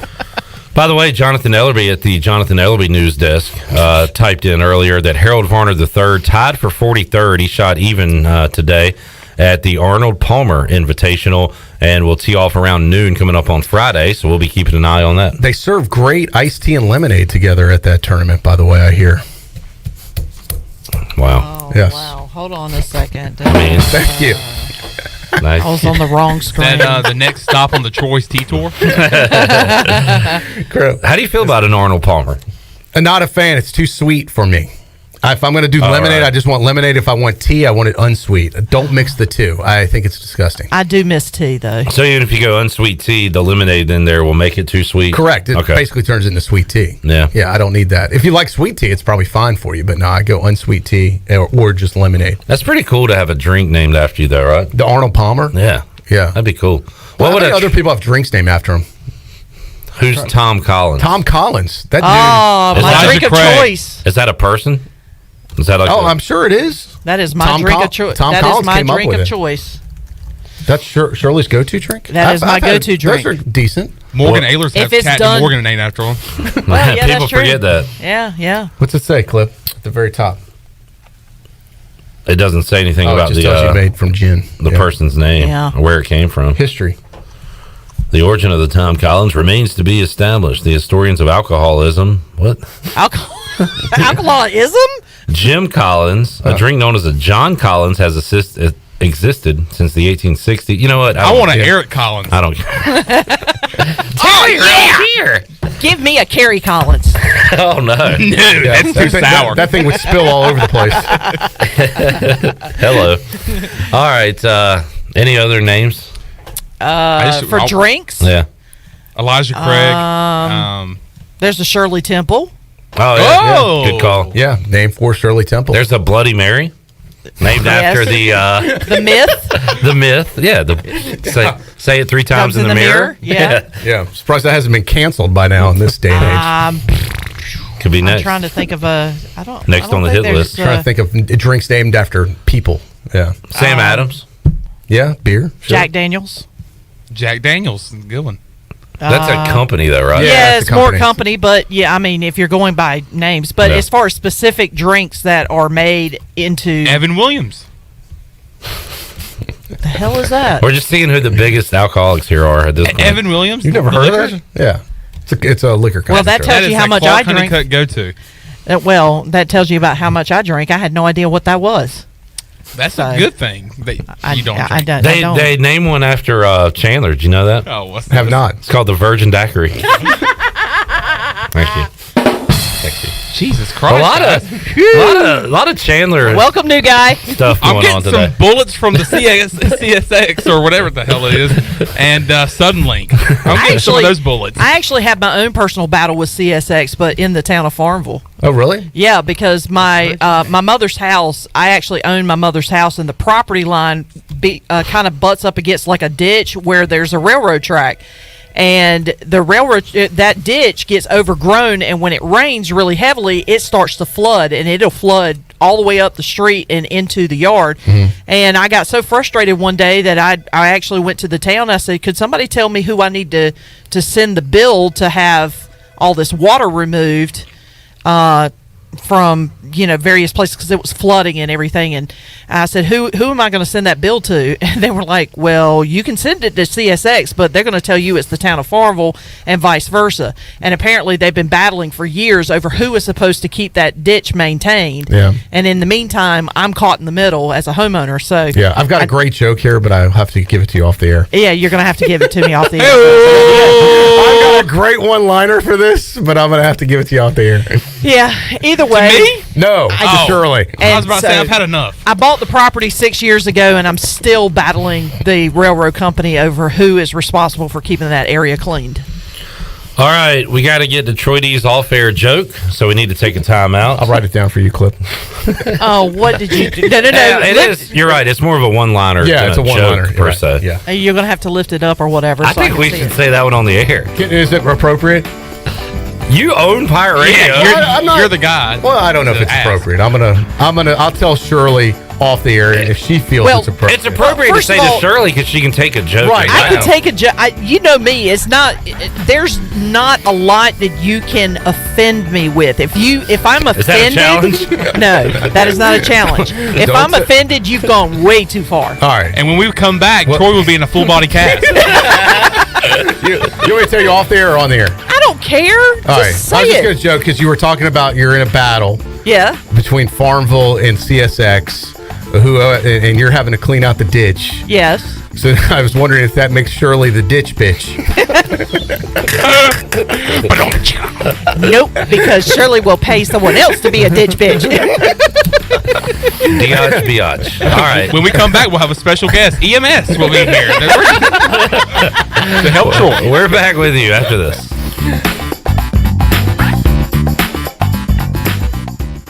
The best place in Greenville to unwind and have fun is AJ McMurphy's. AJ's is open every day with great food and great drink specials. During the week, stop by for open mic, music on the patio, or sports trivia with me, Clip Rock. The weekends are made for sports and live music. Watch every game from NCAA hoops, NHL, NASCAR, plus live music every Friday and Saturday night. Plus, stay tuned. The countdown to St. Patrick's Day is on. AJ McMurphy's, Turnberry Square at Bell's Fork, and online at ajmcmurphys.com.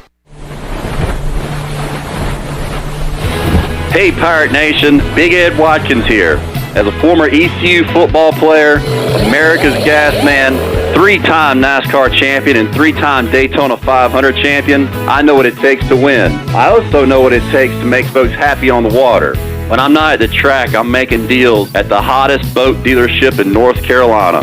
If you're in the market for a boat, shop us online now at edwatkinsmarine.com. We will deliver anywhere. And if you buy a boat from me, Pirate Nation, I will personally deliver it. I love Eastern North Carolina, and we are ready to deal with lots of inventory on hand. We are your one-stop shop for sales and service. Get on the water now with the help of Ed Watkins Marine, and go Pirates.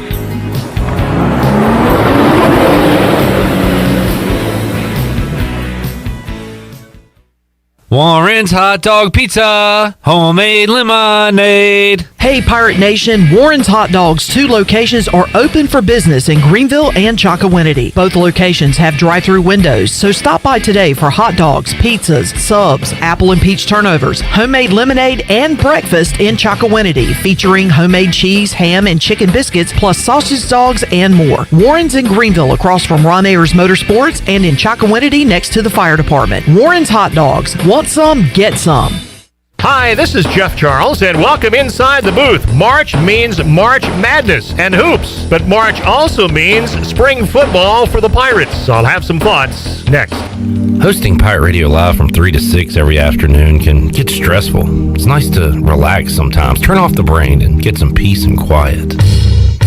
Sure. Booty, Shirley, what are you doing? Practicing. Practicing for what? For the show. We open up the booty bag every day. Why do you need to practice? Because when it comes to the booty, I expect absolute perfection. Perfecting the booty. Okay, well, tune in to Pirate Radio Live, 3 to 6 every day. We'll open up the booty bag and make you a winner right here on Pirate Radio, the station for winners. And the booty. Mike Houston begins his third year as ECU's head football coach. His record with the Pirates is 7-14. That's very unlike Mike Houston, who won big at JMU, the Citadel, and Lenore Ryan before coming to Greenville. He walked into a rock-bottom program, and the rebuild, still very much underway, has been painful. There is hope for the fall, though, as spring ball gets underway in March. Quarterback Holt Naylor's returns, along with sophomore running backs Rajay Harris and Keaton Mitchell, who had terrific freshman seasons. Receiver C.J. Johnson has the talent, but he needs to be more consistent this year. A defense that force-fed a lot of young players returns almost intact. ECU has had 6 straight losing seasons, the most ever in school history.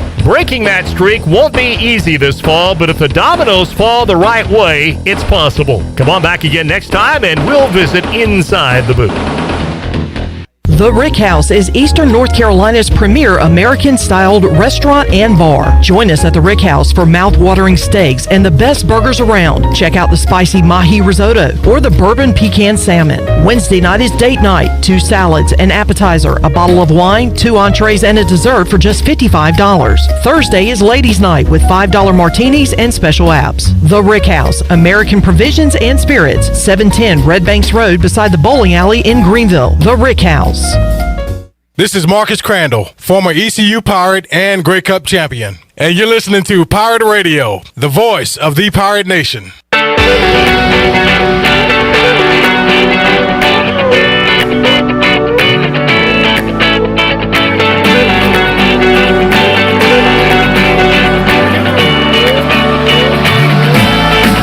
You're listening to Hour 3 of Pirate Radio Live. Now, back to the show. Well, welcome back. Tiebreakers is open every day at 11 a.m. and is the best place to watch your favorite sports while enjoying the best wings in town, along with sandwiches, appetizers, cold beer, and more. Follow Tiebreakers on Facebook and Instagram for daily updates. Now let's head back in to Pirate Radio Live. Here's your host, Clip Brock. All right. Thank you, Shirley Rhodes. What song is that, Shirley? That was like a cover song of. Is it? They're all generic. Oh, I thought These it was like are an all actual. generic. Okay, never mind. It sounded like a country song that I've heard. No, it's not a cover. It's My Mama's House or something. My mama's house. Never mind. Glenn would kill me if I did a cover. We tried that, and Yeah, it didn't work. it didn't work. Yeah, So- all right. Damn filters. Fans will be going to Raleigh tonight. First time in PNC Arena in a while. Hurricane. How many? Going to have some fans. I don't know. Is Section 328 open? I believe it will be. That's a great, great point. They'll allow 328 fans in Section 328. Yeah. So, but that's good for them, and we'll see some, I guess, Hornets games second half of the year, and in Minges Coliseum coming up tonight. As fans returning to sporting events little by little. What was the tweet last night? When's the next home game, by the way, for ECU basketball? Tonight. Tonight. No, and then after Sunday. tonight. I'm sorry. Their Sunday. last one Sunday. Sunday. What time Sunday? It's afternoon. Oh, man. 4 maybe. So this is really my last chance tonight because I got a conflict Sunday. Are we really going over this I was again? just You're not debating whether I going. should go. Maybe I should go. I'd like to hear you do the PA. It would be kind of cool. Thank you. Would you give me a shout out if I'm there? No. I can't do that. Sorry. In the stand, Troy. Please welcome special guest in attendance tonight. Troy. Pirate Radio, Troy D. No blood left in his head because of his hat. Dreyfus. It's getting worse, by the way. I think you should take it off. Oh, man. my God. This Ladies thing and is gentlemen, tight. direct your attention to section 17. Do you see the guy in the digital camo hat? That is Pirate Radio's Troy Dreyfus. 3,000, by the way, at PNC Arena, Troy. All right. Well, that's if you're good. asking. 3,000 Caniacs. How are they? I guess they're season ticket holders. They'll let in. Yeah. Cool. Cool, neat story. Neat story. So last night, Troy D, did you watch some wrestling? I did. I got home. Well, I watched the ECU baseball. I was at Tiebreakers last night, and they had the game on, so I watched ECU baseball. When I got home, I because Jeff Charles was like the promoter yesterday. Oh man, he talked had about me it on the air. Fired up about it. We talked to him like 30 minutes off the air about it. And I'll be honest, I flipped around, and I haven't watched a full wrestling show in a long time. And it's AEW. Yeah. And I forget what it's all elite. Wrestling. Yeah. It is very entertaining, the stuff that I've seen. And they have done a heck of a job. And he was saying, hey, Shaquille O'Neal's actually going to wrestle. We're like, oh, come on. And I figured it would be like at the end of the show. They led with it, like right at the beginning. Wow. Went through a table. I mean, I saw that highlight. It was, they had the Big Show. I mean, they got all the stars that I know, like wrestle for these guys. All the guys you kind of used to watch in the 90s or with them. I mean, it's Chris Jericho. He's an oldie. Yeah. They got. But I love JR, does the announcing. Tony Schiavone, who I grew up with as a kid, is on it. Yeah. I mean, it really brings back a lot of memories. I think they've got the nostalgia factor going. Yeah. Yeah, I mean, I'm like, this is like, once again, when I was a lot younger and watching wrestling a lot more, these are all the guys I grew up with. It's crazy how long like Sting has been in it. I mean, he's and he's still like relevant. Him and Flair went at it in like the early 90s, maybe in the late 80s. Right. And it's still going on right now. Yeah, and it's not like a character called Sting. It's actually the guy that was Sting. But Shaq was involved. They're doing their best to try to put a dent into WWE's monopoly in wrestling. I haven't watched WWE in a long time. But I'll tell you what, that AEW stuff's pretty fun. I mean, it was entertaining. Good show. All right. I hope Shaq's okay. I mean, he took a pretty good... I mean, I haven't heard anything like off the air about it. Have you? I mean, he still went through a table. Well, it'll be on Inside the NBA tonight. He took a pretty hard bump. That's what I thought. That's what I talked to Jeff Charles about today. So that was a heck of a bump. Yeah, TNT is having games tonight, so I kind of want to watch that now and see what he says about it. I mean, look, even if you know it's coming, Clip, this is the way we want you to fall, but you're going to go through this table. Yeah. Like, you're still doing it. Yeah. Oh, you got to take the bump. If you don't know who Shaquille O'Neal is, you live under a rock because he does everything. It seems like he's involved with commercials. Wrestling now. He does the TNT NBA, inside the NBA. He does the pain, the coldies, or no, not coldies. What is it? Hot, icy hot. Icy hot. This is Shaquille. Yeah. He has his PhD. His player hating degree. That to consider. What does he have a PhD in? Come on. I'll have to look it up. It's probably like an honorary degree. I'll have to. Well, he has certification to be a sheriff. He does have true. He really does do everything, and he does have a PhD. I just don't know what it's. And I talked to the Sub Dogs folks. They're going to he was going to be the he's a DJ Doggy also Jam. Diesel, and they're going to reschedule that, I believe, in the fall now to bring Shaquille O'Neal to Greenville. That'll be pretty cool. Shaquille O'Neal received his doctoral degree in education from Barry University alongside 1,100 other students. All right. You know, I met Petey Pablo originally at Doggy Jams. We became friends. I wonder if, hey, look, maybe meet Shaq. We become friends. The odd couple. How cool would that be? Hey, Troy. like we hang. I think we'd have a lot in common. Your hat looks a little tight. Yeah. What's wrong with your head? All right. We're both entertainers, you know. We both like sports. That would be fun. Okay. Good luck, Troy. Y'all would be best buddies. Yeah. Go do it. And it would be a great reality show, wouldn't it? All right, Troy, thanks for hanging out. Good seeing you, Clip. That was a weird show, but that was fun. I know. You know fun. what? Sometimes weird is fun. Yeah. Fun is weird. Shout out to CSX for giving us show material for today. I'll see you next week. Monday. Good luck in the stadium tonight, Clip. Yes, sir. Be at Minji's. Hollering out, hopefully, a Pirate victory tonight. I'll be in bed watching. All right. Chandler, Shirley, see you 3 o'clock on Friday for an all-new edition of Pirate Radio Live. So long, everybody. Thanks for listening to Pirate Radio Live, an exclusive presentation of the voice of the Pirate Nation. This is Pirate Radio, WGHB Farmville, 1250 and 92.7 FM Greenville, WDLX Washington, 930 and 104.1